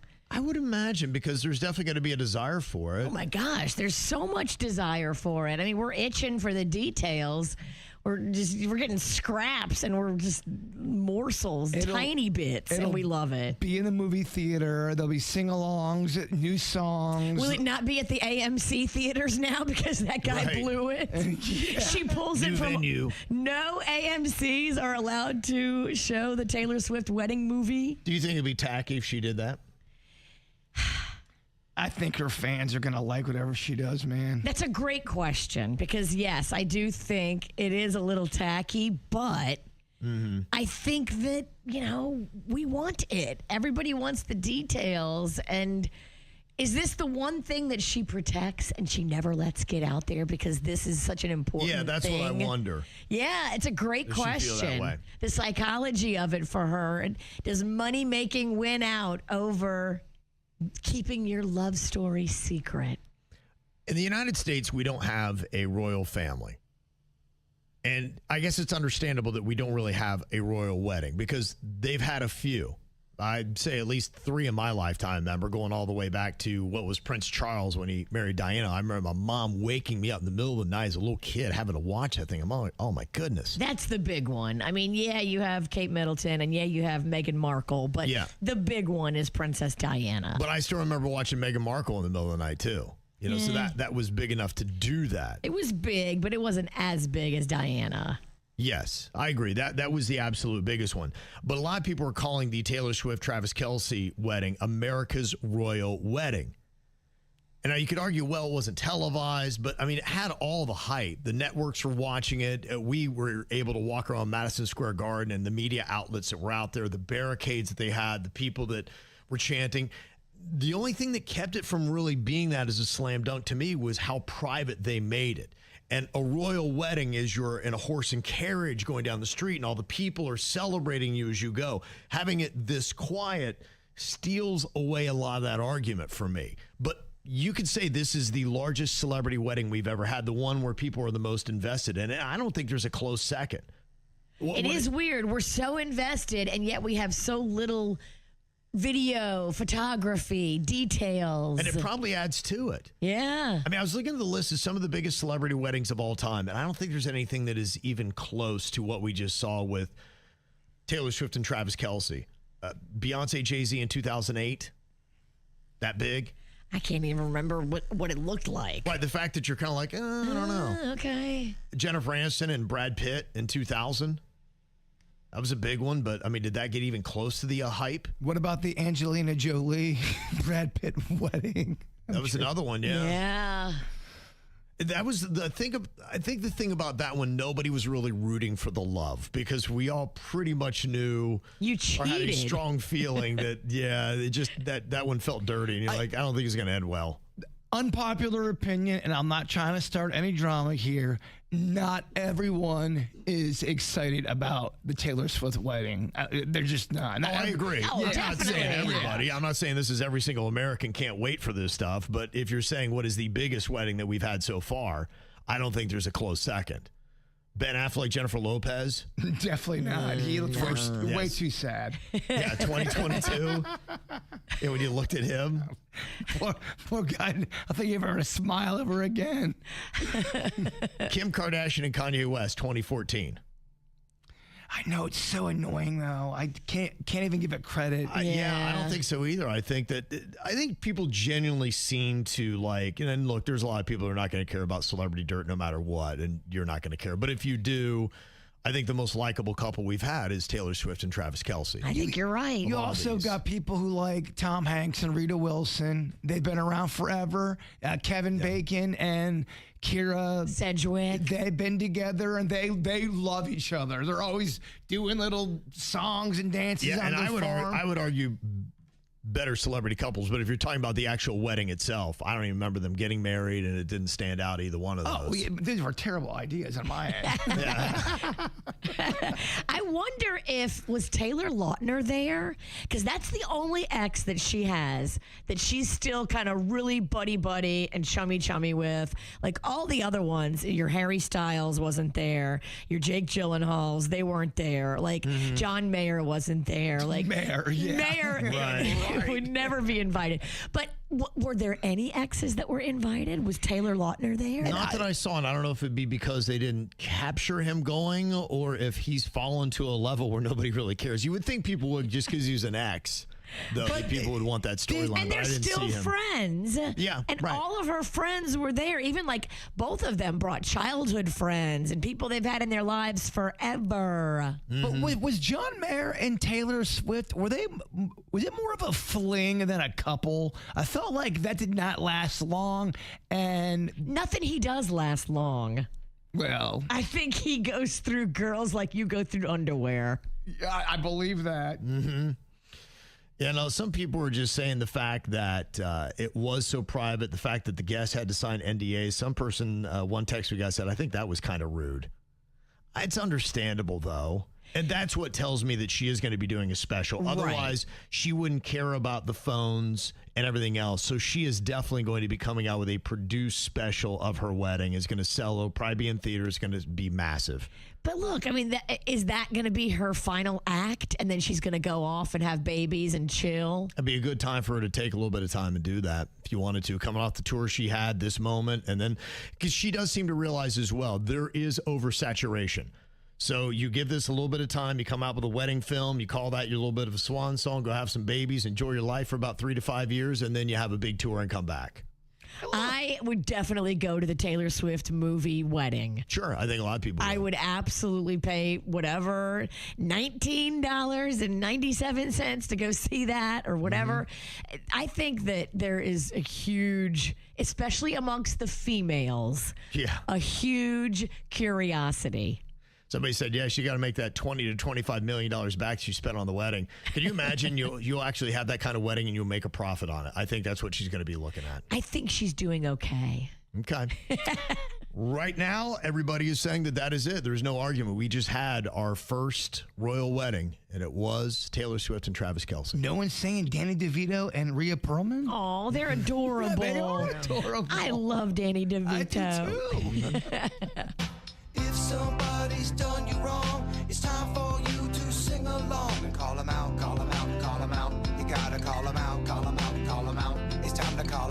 out. You know, with all the hype around the Taylor Swift wedding, I think one thing to acknowledge is the good work that they did going into it. Ahead of their wedding, Taylor Swift and Travis Kelce donated $26 million to various charities, including 9 in New York, where they had tied the knot. They even donated a little bit to Dolly Parton. They gave her $2 million for her Imagination Library charity. Look, she's got some good cakes. I just think it's weird that celebrities are giving to other celebrities' charities. Like, Dolly has her own celebrity, and she can fundraise. She don't need Taylor's help.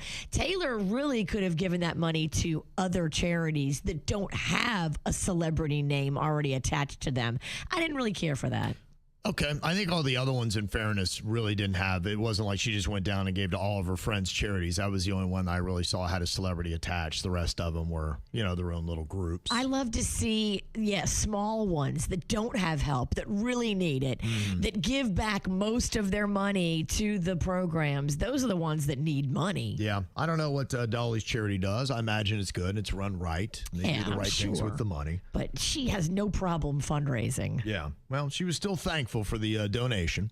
This is Dolly, and I was just told that you two are making a donation of $2 million to my Imagination Library. Thank you, thank you, thank you. I'm blown away and overjoyed with that gratitude. Now, it's evident that you two have made giving back a key part of your lives, so, hey, when you have your firstborn, can I have it? Because that is going to be one special baby.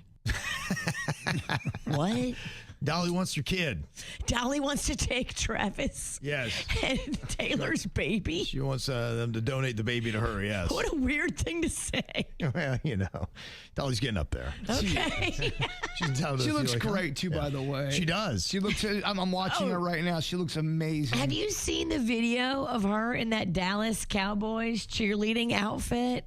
Yeah, she had one that she sent out over the 4th where she was like in some kind of Yankee Doodle Dandy kind of outfit. She is not playing around. No, I mean, I don't know if anybody's really kept it together that amazingly well. And if you are playing at home, there are 2 different types of Dolly Parton kind of cakes. There's the ones that you can make, with Duncan Hines. The ones you want to do in the oven and all that. Then there's the cold ones, the ice cream kind of a cake. Oh. And let me just tell you, this guy liked it. Walmart? I believe it was at, no, I think it was at Publix. Oh. I'm trying to stay out of Walmart as much as I can. Not me. I love Walmart. Somebody had the thought that Taylor should have given money to all the businesses that were roped off inside the area around Madison Square Garden that didn't get any business because of her wedding or the police. Now, I agree with that because there was a radius around Madison Square Garden where they closed off the roads. Right. And there were some very angry business owners that were vocally saying, hey, help us out here since we can't do business for the 48 hours around your wedding. Right. Throw us some cash. You could throw them $50,000 and it wouldn't have mattered. If they did not think to do that, I would imagine that knowing how Taylor Swift handles her business, that she will compensate them for. She should. I would imagine that'll be a follow-up story. Those shop owners were getting some FaceTime on TV and social media. Mm-hmm. There's somebody who needs to be called out for not doing the right thing. I was just like, dude, the optics on this. Mike Vrabel, who is the coach of the New England Patriots. What an idiot. He is the guy, if you don't know, a very successful coach, took his team to the Super Bowl. He was a successful player winning Super Bowls with the Patriots. He's the one that's kind of wound up in this scandal where it looks like he had an affair with a sports reporter, and they were just flaunting it. There's a lot of bad optics, a lot of disrespect for his wife, Jen, and all of that.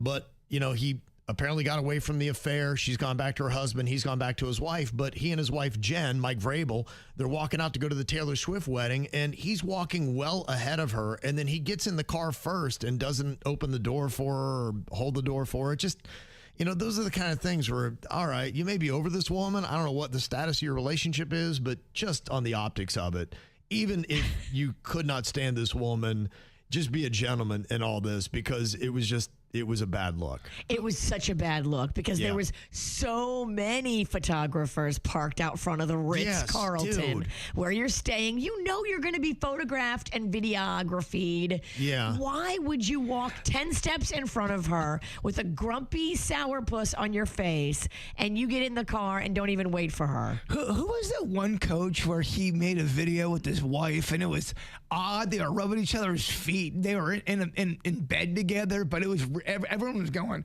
"What kind of video is this?" It was very bizarre. Yeah. Does that sound familiar? That could be the former Jets coach. That sounds familiar. What were they doing? It was very bizarre. It just reminds me of you talking about, people filming stuff. And I thought that was such a bizarre video because it was very intimate and very awkward. Yeah, one of the former Jets coaches. I don't think he has a wife. That's the only reason I'm a little confused. I think he's been single, but yeah, he's notoriously loves feet.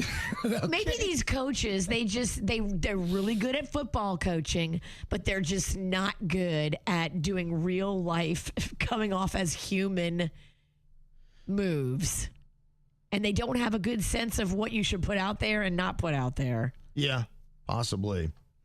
Other things to call out here from the 4th of July weekend. Again, we always say this all the time, but I saw next door, Lou, putting somebody on blast for shooting their guns into the air. They said, you could have killed someone. I woke up this morning with a bullet hole in the hood of my car. Oh, my God. Yeah. She showed the photo on Nextdoor of a definite bullet hole in the front of her Honda right there. What the hell? I am not going to lie. There were definitely a few sounds that did not sound like fireworks at nighttime. I go, that sort of sounded like a bullet. It's the perfect time to murder. Oh, the easiest time. If you're planning that sort of engagement. But then again, sometimes they don't know the difference between a firework and a gunshot. 4th of July and New Year's Eve. Great time to shoot someone.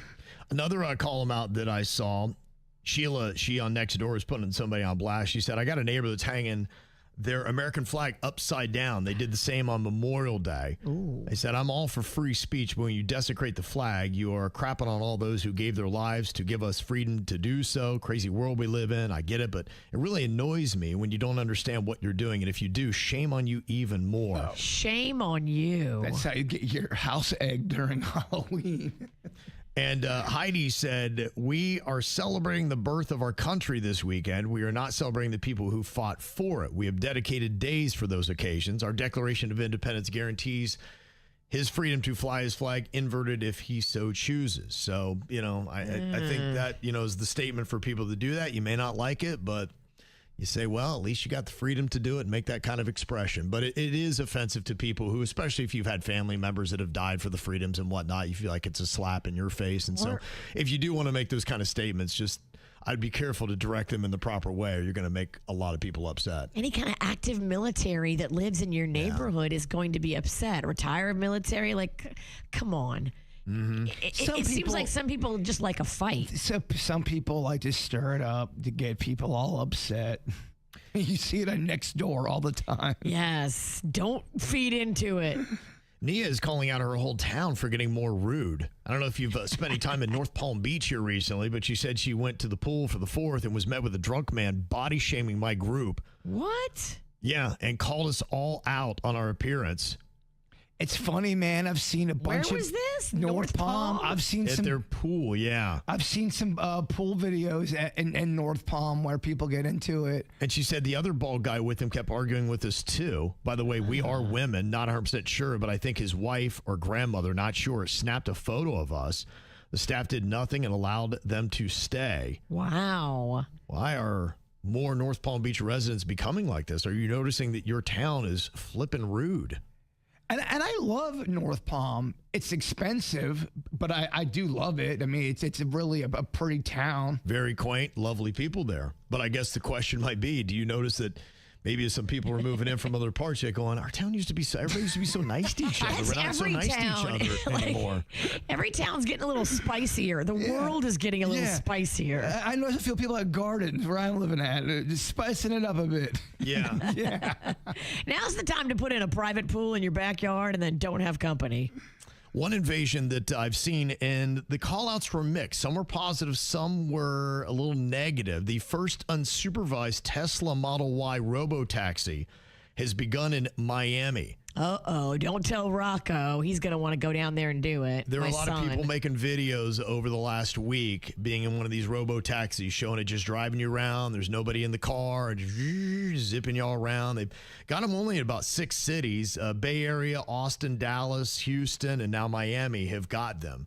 So you're going to start seeing those, and they're talking more about that possibly being the future. They're even talking about driverless cars getting you from the Brightline station to the airport in West Palm Beach.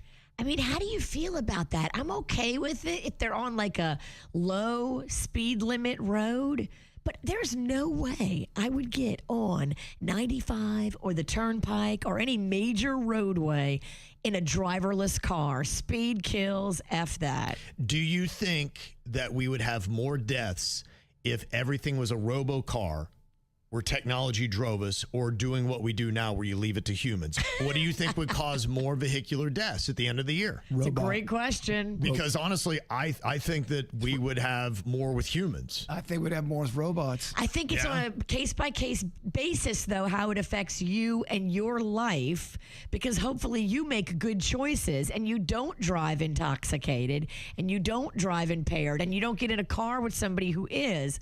All the people out there that are impaired are the ones running up those numbers. I'm a believer you should always have a human around, unless they're, they have an axe in their hand or something.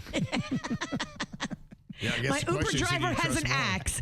Would you rather ride with a axe-wielding Uber driver or a robot driverless car? I suggest not getting into the Uber car with the axe man.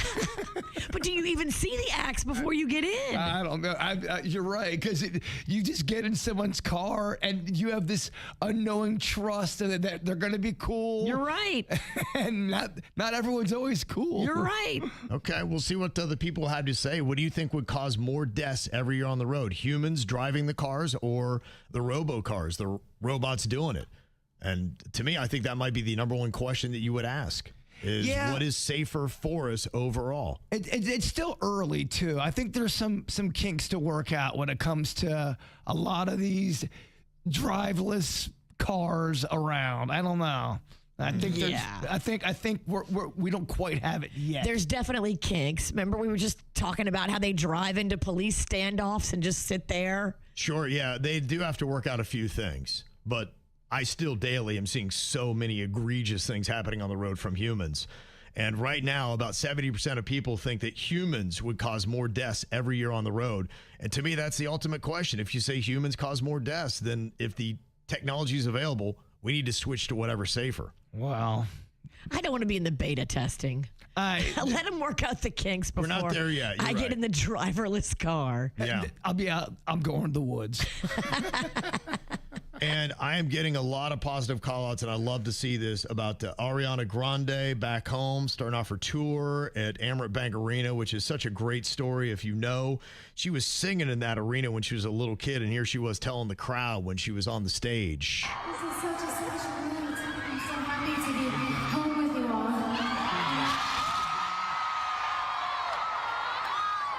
The first time I sang in this arena, I was 8 years old.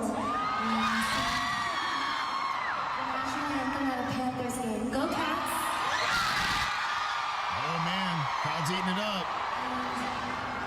I like how those little Stanley Cup flags look up there. Those are really nice. Hoping to see another one for 2027 next year. Yeah, it was pretty cool. She sounded great on the stage. I heard a lot of positivity about the shows. It reminds me of the reception I got back at the bar, Swampgrass Willie's. I can totally relate. I couldn't believe it, huh? You're home, Jay Bird. And then apparently Ariana Grande stuck around Boca a bit because they got photos of her coming out of a Publix. Or maybe it was even a Whole Foods. Yeah, but she was doing some just basic grocery shopping. She seems more Whole Foods than Publix. You're right. I said that. I'm like, there's no way she's going to like Aldi. She's not going to Walmart. You will never see her in Walmart or Aldi. That's all she's going to. So congrats to her coming back into town and doing, I believe it was 3 shows that people seem to love. Also, shout out to the Boca Raton Community High School Marching Band. They got to perform at the National Independence Day Parade in Washington, D.C. as part of the 250th birthday celebration. Quite an honor for them. Beautiful. Yeah. Good for them. There you go, Bobcats. That's major. Yeah. Wow. Some good stuff. Ow! There's a lot of dumbass criminals to talk about, baby. It's the whacked out news. People breaking the law. Ha ha, fighting in the nude. Ha, drunk people pooping in the street. Ha ha, it's the whacked out news. So many people on meth. Ow! Well, you had a lot of fireworks chaos that wound up happening, of course, during the 4th. Looked like some fireworks misfired after the Angel City FC soccer match at BMO Stadium in Exposition Park in Los Angeles on Friday night. Some spectators were evacuated, but there's no word on any injuries. Oh, wait. These were like sanctioned fireworks? Yeah. That misfired? Zoom, zoom, zoom right into the crowd. Oh, no. Yeah. I Lighting them thought all up. maybe somebody snuck some fireworks in. No. No, they were blasting their own fans. Like, come out here and enjoy this fun little night. We're going to shoot you with fireworks. Well, good news is you got a great lawsuit. Yeah. I'm sure all of you have lawyered up. They also had a whole bunch of chaos going on in Newport Beach, California, with illegal fireworks going off. They're shooting them at people. Other people were fist fighting. About 100 people got arrested. Oh, no. That's crazy. There was a former baseball player that did that, shot off fireworks. He played for the Mets, and he got into a lot of trouble for doing that. Oh, really? Yeah. Just for doing that little thing, huh? Was he shooting them at people? He was shooting them. He was lighting fireworks and shooting them at the fans. So back in the day when I was a dumb teenager, we did that. Not at fans, but at each other, like waged war. You can hold the Roman candles and you can hold the bottle rockets and you can shoot them at your friends. Yeah. Highly unadvised. Oh, right. To do that because one of my friends, his shirt caught on fire. Dang. Yeah, I didn't think it was real cool to do to the fans. It's not cool to do to the fans or to anybody. They say even a Delta flight was apparently struck by fireworks as it descended into Chicago Midway International Airport on Saturday evening. Oh, no. I guess you're probably lucky if you're flying to Chicago, it was only just fireworks, not something else they're firing off at you. That's scary. Yeah, you can even hear the plane and the pilots talking about it. Tower, we just had a firework hit our plane, Delta 1076. We're continuing. Delta 1076, can you tell me if you had to, I guess, any further information about the firework? 200 feet AGL, 250 AGL, but we just heard the bang on the plane, so we'll have to take a look at it once we get to the gate. And we're just hoping it was just the mortar that went off underneath, but definitely felt the big bang. There have been multiple reports, as you can imagine. The city's aware. They said they would notify the Chicago police, but, I don't know what they'll do. Oh, my gosh. But I don't know what they'll do. Well, how do you figure out where it came from? And yeah. Oh, my gosh. That's horrifying. Now, Chicago, let's please not shoot fireworks at airplanes in the sky. Please? Come on, guys. Can we hashtag be cool? That's amazing. Well, a video of a skydiver with a flag is going viral, not for the right reasons. The hard crash landed. Luckily, he was okay. Just a small cut over his lip. It happened at a rodeo in California on Thursday. And he went down hard. I don't know how he just got a cut on his lip. I mean, he went boom right into that tent. Rodeo, they're tough. Yeah. Scary. There's a Florida man facing up to 10 years in federal prison after pleading guilty to stealing multiple Smokey Bear wildlife prevention signs from federal land. It's an odd thing. So odd. I bet you it's like one of those things that they hang up on the wall and people will pay. It's a collector, yeah. I got a Smokey the Bear picture that rocks. You're the problem. I'm definitely part of the problem. He got one of them from Ocala National Forest, where they used to warn the public about wildfire danger. That's what Smokey does. He has a job. He said he admitted to stealing signs over a period of time, and authorities later recovered several items. Yeah, do kids still mess with Smokey the Bear, or is he just outdated? I don't know. I mean, I think those signs definitely would have a value. All right. I could see people paying money. I don't think he's the big star that he used to be. I mean, he didn't get to the Taylor Swift wedding, so, I mean, it can't be that big. He's famous in the park. Mm-hmm. All right. A 29-year-old man in Maryland reported his car stolen, but while it happened, he was busy burglarizing a Verizon store directly across the street. Wait a minute. He was a burglar and then someone stole his car while he was burglaring? Isn't that amazing? Yeah. So Karma. close. But he had some evidence on him where the police did not believe his excuses, even though he swore that he did not commit any of the crimes.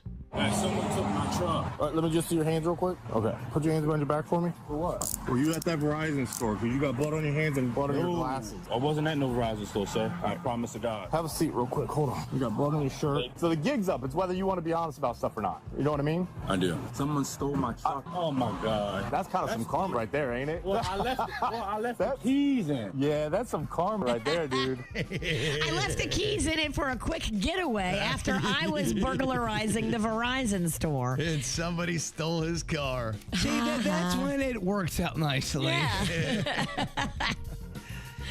They say that the iguanas in South Florida have a new predator. They're finding that coyotes are gobbling up a lot of the iguanas and even some of the non-native peacocks. Interesting. Yeah, coyotes are becoming quite city-like. I don't want to see the peacock get it, but the iguanas, I mean, I think a lot of people don't like the iguanas because they eat all of our natural vegetation and beautiful plants. They've got some footage of some adult coyotes carrying large iguanas to dens. Damn. On some trail cam footage. It's a big thing. I notice it a lot on next door that people are going, we got coyotes, y'all. And the coyotes are not inviting the iguanas back for a sleepover. No, they're not. Their dinner. In fact, they say they've even noticed that some of the coyotes are training their pups to dig up iguana nests to eat the eggs. Wow. The coyotes are really going after them, and they know that they're eating them because they've, found a little coyote poo. It's got iguana skin in it. I mean, if we're trying to control the iguana population, I think that's a good thing that the coyotes are eating the eggs. We're going to have to eventually get a hold of Bugs Bunny. You think? Yeah, isn't that his enemy? I don't know. I like what the coyotes are doing. They're eating the iguana eggs. I don't want anybody to hurt these coyotes. They said they're noticing less animal fur, raccoons, possums, squirrels, rats, stuff like that. So maybe that's why they're going to the iguanas now, because some of those animals are getting more scarce. I heard it tastes like chicken. Yeah. Apparently the word is out. The coyotes are saying, yeah, it's what's for dinner. Wow. I love it. They said there's a man in Scotland that's been charged with assault after allegedly grabbing a seagull from a street and using it to attack a member of the public. Oh, no. Happened in Queen's Park Place. And they said the man allegedly seized 2 seagulls before using one as a weapon. Oh, my. Though it's unclear how. They didn't arrest him on the scene, but escorted him home while further inquiries were conducted, and he was charged shortly after. But what the heck, man? You don't get arrested for that? He eventually did, but yeah. That's insane. They had to think it over. To me, I think that should go right away. We were going into the cop car. And how did he know when he grabbed the seagull that it wasn't going to bite him, but that it would be allowed to bite other people? Wouldn't you be worried as you grab it that it's going to bite you? Yeah, you'd think so, It didn't bite him. Instead, he used it as a weapon and it bit other people. Some people are crazy. I was watching a Florida man story, and he was talking about how he was kicking a goose, and he goes, I would do it again. You're like, what is this guy thinking? What an animal. I know. A lot of people were intrigued by something that President Trump had to say during a speech over the 4th of July, and they wondered if he actually knew what this term meant. The call of duty. Now, as I see my 2 beautiful sons sitting there, I think I'm going to give one to myself, one to them, and we'll have a threesome, okay? I'll pick out one of the 2. Okay. Wait, what? Huh? Trump said that he and his 2 sons would have a threesome. That's an unfortunate clip.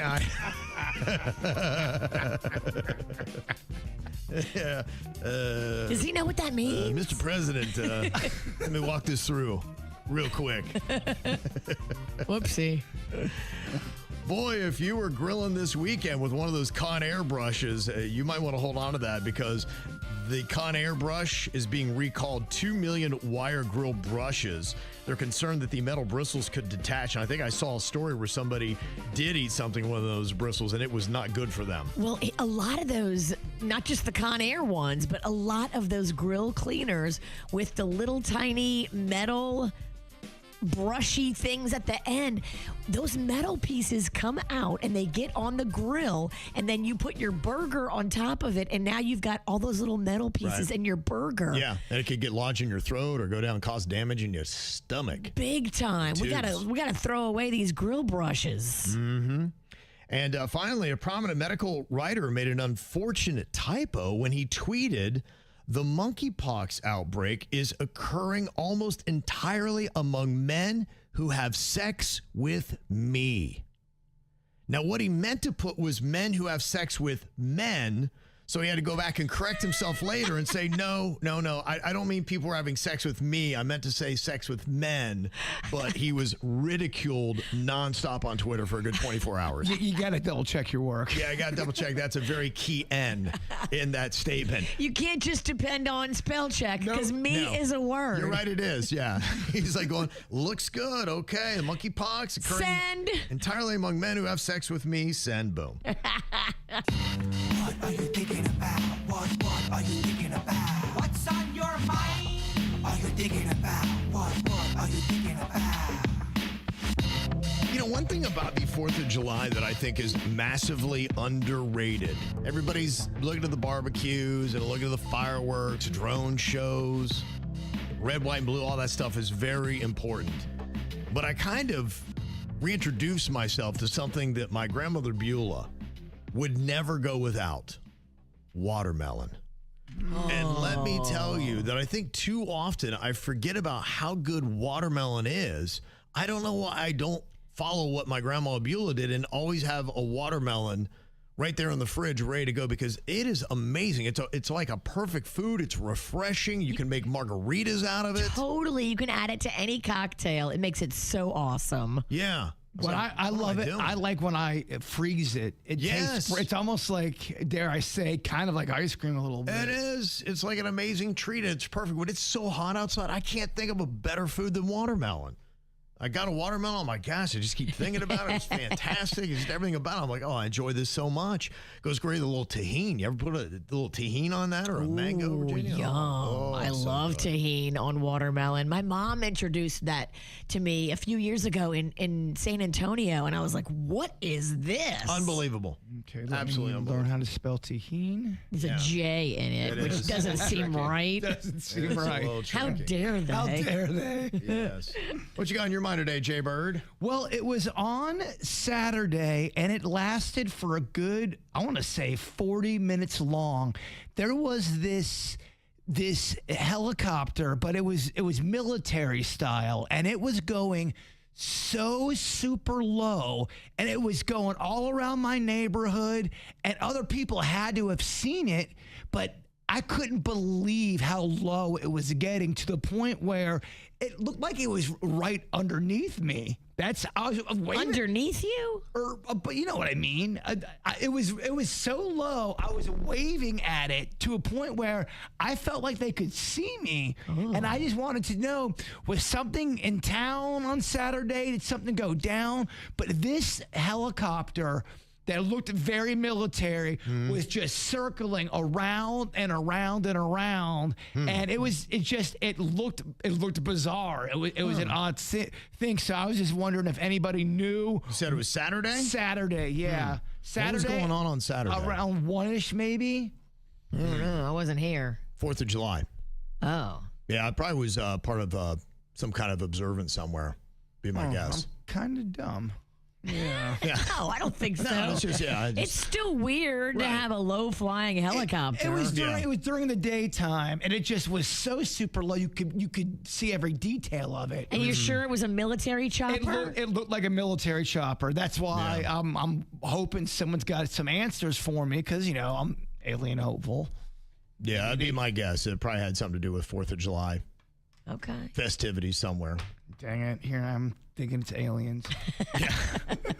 It's aliens. Just tell yourself that. It's aliens. Virginia, what do you got on your mind? Well, I was sitting in the airport heading back to a PBI, and I was talking to this teacher from Vero. Okay. And I was asking her about all her summer plans. She's all excited because teachers have off the whole summer. How exciting is that?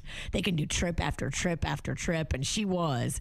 And she told me about this trip she's going to be taking to Crystal River. Okay. And she said it's just north of Tampa. You can go scalloping.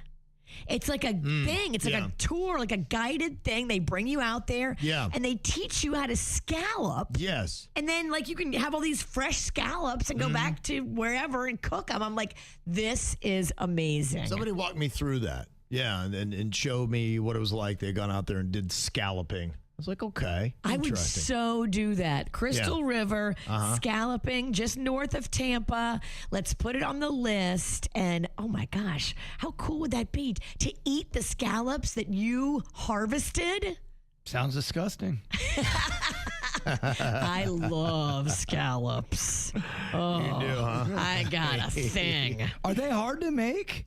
No. To prepare? No, the best way to do is pan sear them in some butter. They're very simple to make. See, there was a time I didn't know about pan searing.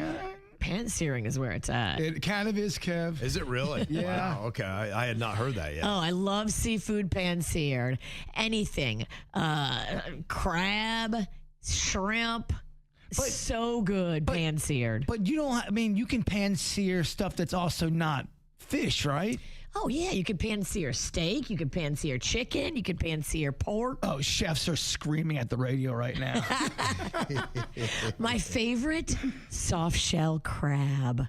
Oh, I love to pan sear a soft shell crab and just eat the whole thing like a maniac. Okay. Oh, look at you over there, huh? So Getting good. yourself all hungry. I am starving. Do you know how to have breakfast? What's for breakfast, Jay Bird? Okay. I am not doing good, not going to lie, with my stomach. What happened? I ate a Perkins yesterday, and I'm not, it has jacked your boy up. Yeah. Yeah. What did you order there? Everything.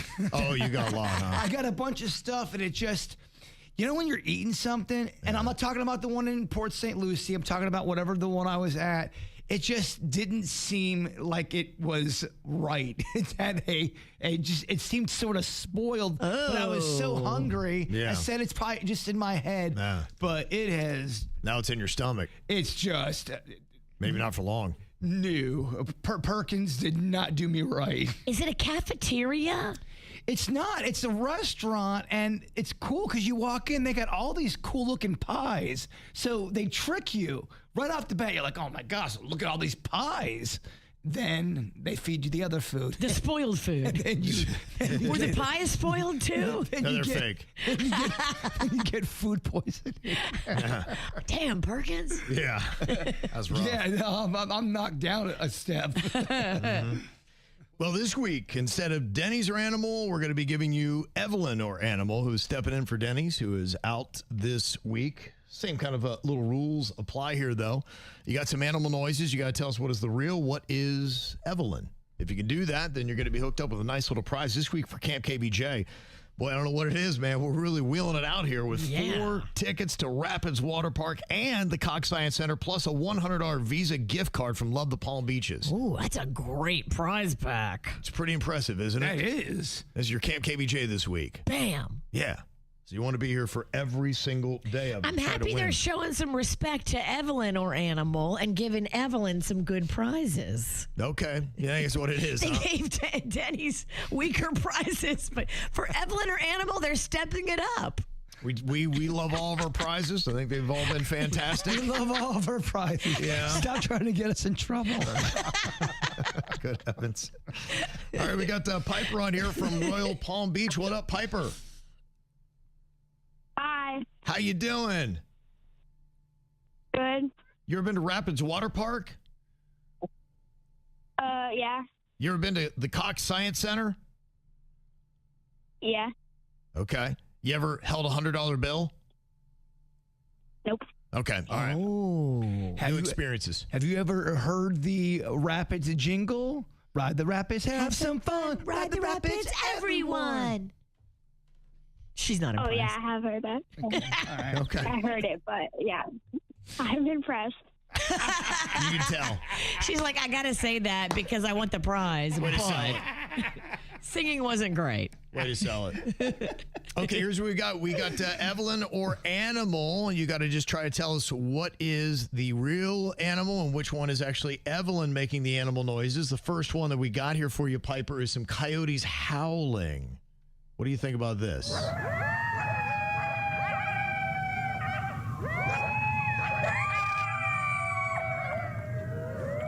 Ooh, okay. Haunting, no? Yes. What do you think? We talking Evelyn or animal on that one, Piper?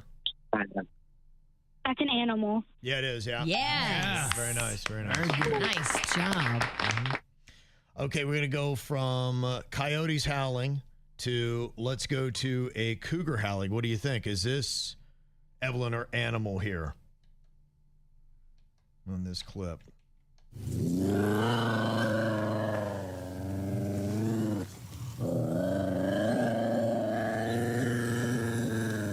That sounds like Evelyn going into a fight. Or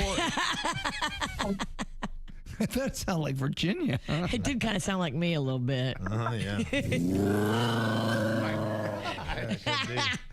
What is that? That's the noise I make right before I beat you in the No Name movie game. Oh my gosh. Wow. Piper, what do you think about that? Is that Evelyn or animal? Animal. That is the real animal, yes. That is a cougar howling. All right, now we've got a dog barking. What do you think? Is this Evelyn or animal?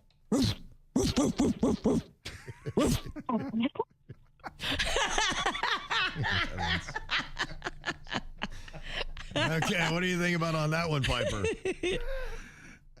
That's Evelyn. That is Evelyn! Yay! That was very impressive.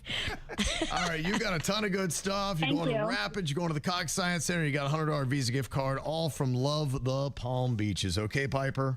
Okay, thank you. Okay. My wife and I, we went on our usual walk around Palm Beach, and we went a little bit later than we should have. And I kind of thought that. I was like, we probably need to go out there at 5:30, 6 a.m. because, boy, it gets hot real fast. And I think we went out about 9:30 a.m., which you'd say, okay, normally, what's the problem with 9:30 a.m.?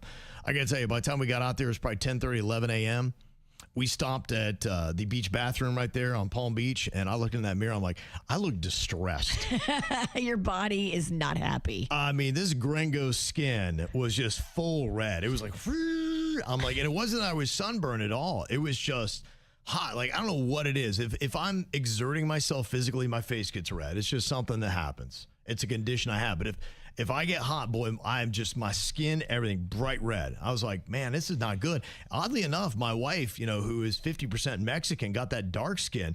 She did not feel right either. She was just like, I am nauseous. She threw up several times, including all the way into yesterday. And we're like, I don't know. Did she have something from the heat? Because it was immediate right after the heat happened. Like, but then the fact that it was still sticking around yesterday, and we're talking about maybe 28 to 30 hours later, you're like, okay, this has to be maybe a virus. But I don't know. A lot of these things, I have no idea. In fact, I really couldn't even tell you the difference between heat exhaustion and heat stroke.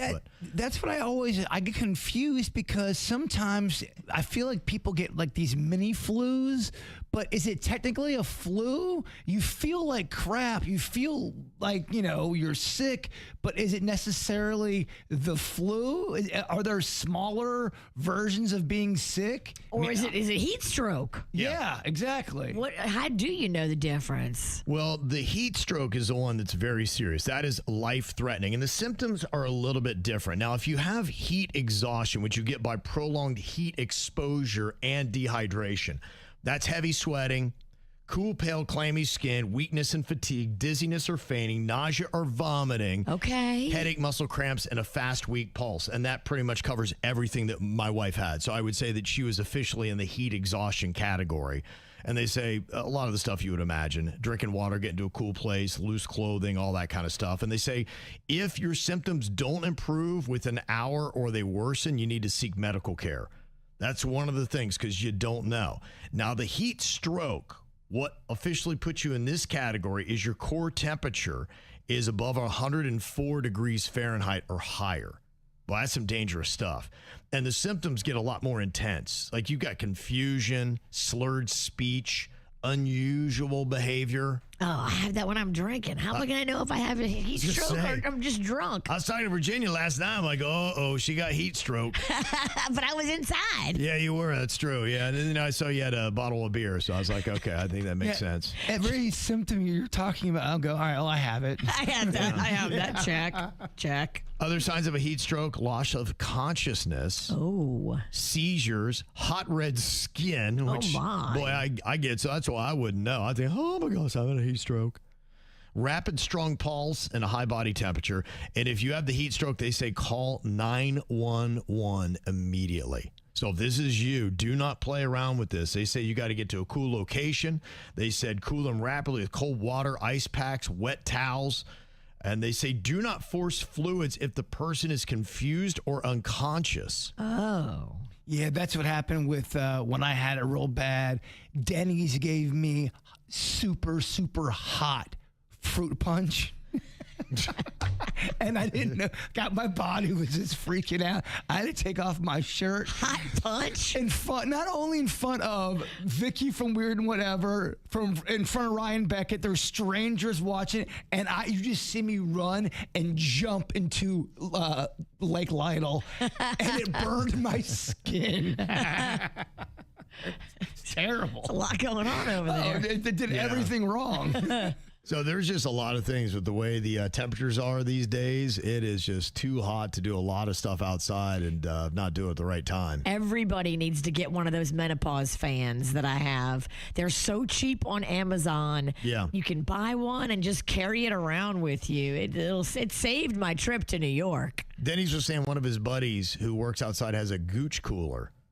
And so what he does is he takes water bottles, he freezes them, puts them in a cooler, and then when he goes to work, he tucks one between his hind parts? Yeah, well, his gooch. It's a gooch cooler, if you know that area of the body. Like the taint? Yeah. Oh. Taint gooch. The bridge, as they say. The taint is the gooch is the taint. Whatever your term is for it. And he just tucks it down there. I guess he's got to sit with his jaw, but he said it cools his body temperature a good bit. Oh, yeah. Interesting. He goes through several every day, and then he just, repeats. Now, I'd hope that when he puts them in his freezer, they're in a special bag, because if you had them in your gooch all day long, your sweaty gooch, you don't want to probably put that right next to your... We can't be reusing bags either, dude. Yeah. Definitely. You got to get a fresh bag each time. I'm so the opposite. I like more of the hot gooch instead of the cold gooch. The cold, it's almost like too painful. It's too much. So what are you saying? You would put a heating pad I would in your gooch? When it's hot outside? I'm trying to figure out what your strategy is here. Imagine that. You're gooching wrong. I think I should stop talking. How to increase the rate of your heat stroke. I want to have a big one. Yes. If I'm going to have a heat stroke, I want my gooch cooked. There you go, yeah. Cook my gooch. Got to tell you, it is so hot in South Florida. You really have to do stuff indoors. And if you're newer to the area, maybe you don't have a good itinerary together of all the good stuff that you can do, but you need to know pretty quick all the different places you can go. And maybe you've also used up all the places around you, or the kids are getting bored going to the same places. Hopping on that bright line or actually venturing out, within an hour, pretty much everywhere, you can get to a whole brand new experience. And I have noticed it seems like a lot of the different counties have different options for you to do that are radically different. A lot of, if you're talking about museums and stuff like that, you got to know what each county has. Like they've got the AutoNation IMAX Theater and the Museum of Discovery and Science in Fort Lauderdale. That's a fun one. That is. That's right downtown. That's easy to get to. Kids right are gonna love by the that. Bright Line. Yeah. Yeah, you're right. That's walking distance. Walking to the Bright Line is easy from there. Cox Science Center and Aquarium in West Palm Beach is growing, and it's getting even bigger. They're throwing a ton of money at that thing, and it's about to go through another refurbishment. It is going to be one of the best science centers, I think, in the country coming up here very quick. They got them dinosaurs. Yeah, you were just there. I was just there. Yeah, right. And you had a great time, right? I had a great time. Yeah. Had you been there before? Did you notice the improvement that they had done? No. Okay. I've been there before, but I can't remember anything like that. Okay. I can't crunch those numbers. They've reinvested a lot. Yes. And making it better. Even the outdoor area is nice. Not that you can enjoy it in the middle of summer, but I think they want to become a venue, a place where you can go and throw your events and do your big parties. And It's smart. Well, they did the whole Lego thing, and I think that's what they do. They'll have something going on for 2 or 3 months, and then they kind of change it up. And the Lego thing was badass. I loved it. Yeah. Baby Lachlan loved it. He thought it was great. Aww. Yeah, Lisa Luke in the chat, she said the Lego exhibit there is absolutely amazing. So if you got a kid that is a Lego nut, check that out. They had one that it looked like it was touching the ceiling, and I'm going, oh my gosh, I can only imagine how much money that thing cost. Don't bump into it, Jay Bird. Oh, I was nowhere near the Legos. They make you stand back. Another museum that is really growing and getting bigger and is about to get bigger again, the Norton Museum of Art in West Palm Beach. They do free summer Saturdays for Palm Beach County residents. It is a great indoor option, even if you're not a Palm Beach County resident. They got a lot of great deals and art projects and things like that. The kids can do it. It's very impressive. And parents, they've got a bar there. I love that. Yeah, I think some people don't realize they got stuff for kids to do there. Yeah, they do. Absolutely. There's a lot of good stuff for kids to do. Don't forget about all the ice skating, roller skating. You got ice skating in Boca, at Boca Ice, Baptist Health Iceplex in Lauderdale is amazing. That's where the Panthers do a lot of their training. But they've got a lot of other stuff for the community as well. You got roller skating in Green Acres at Astro Skate, or Galaxy Skateway in Davie has got some stuff there. Nice. There's a lot of those kind of things. It's fun. You've also got your indoor sports. If you don't know about different places, like everything from Boomers, which is great in Boca. Plus, they have the Adventure Park there in Fort Lauderdale, right off of I-95. Yes. Rocco had his birthday there last year. That thing is massive. Evelyn fought there. Okay. Yeah, that's when I found out about it, was when she had her fight there. And they have bowling. They have roller skating. They have go-karts. They have an arcade. They have ropes course over the arcade. I was like...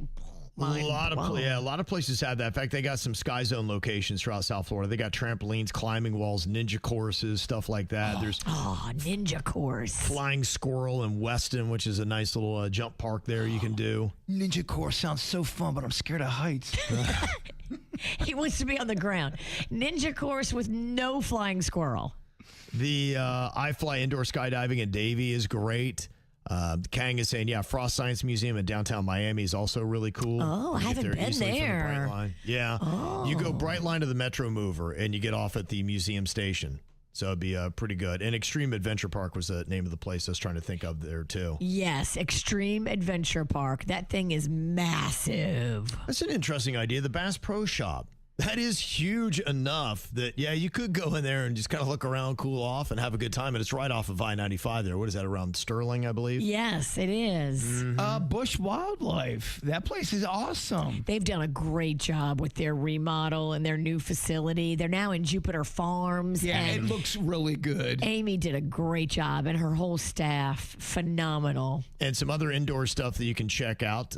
Stroke said the Pinball Museum in Delray. Yeah. Absolutely. That's so cool. Dave & Buster's still open there in Hollywood. Love that. You can always go into an arcade, catch a cold. There's a brand new Dave & Buster's in Port St. Lucie that I bring Rocco to when he goes to his dentist. He loves Dave & Buster's. And the Dolphin Mall, too, to check out.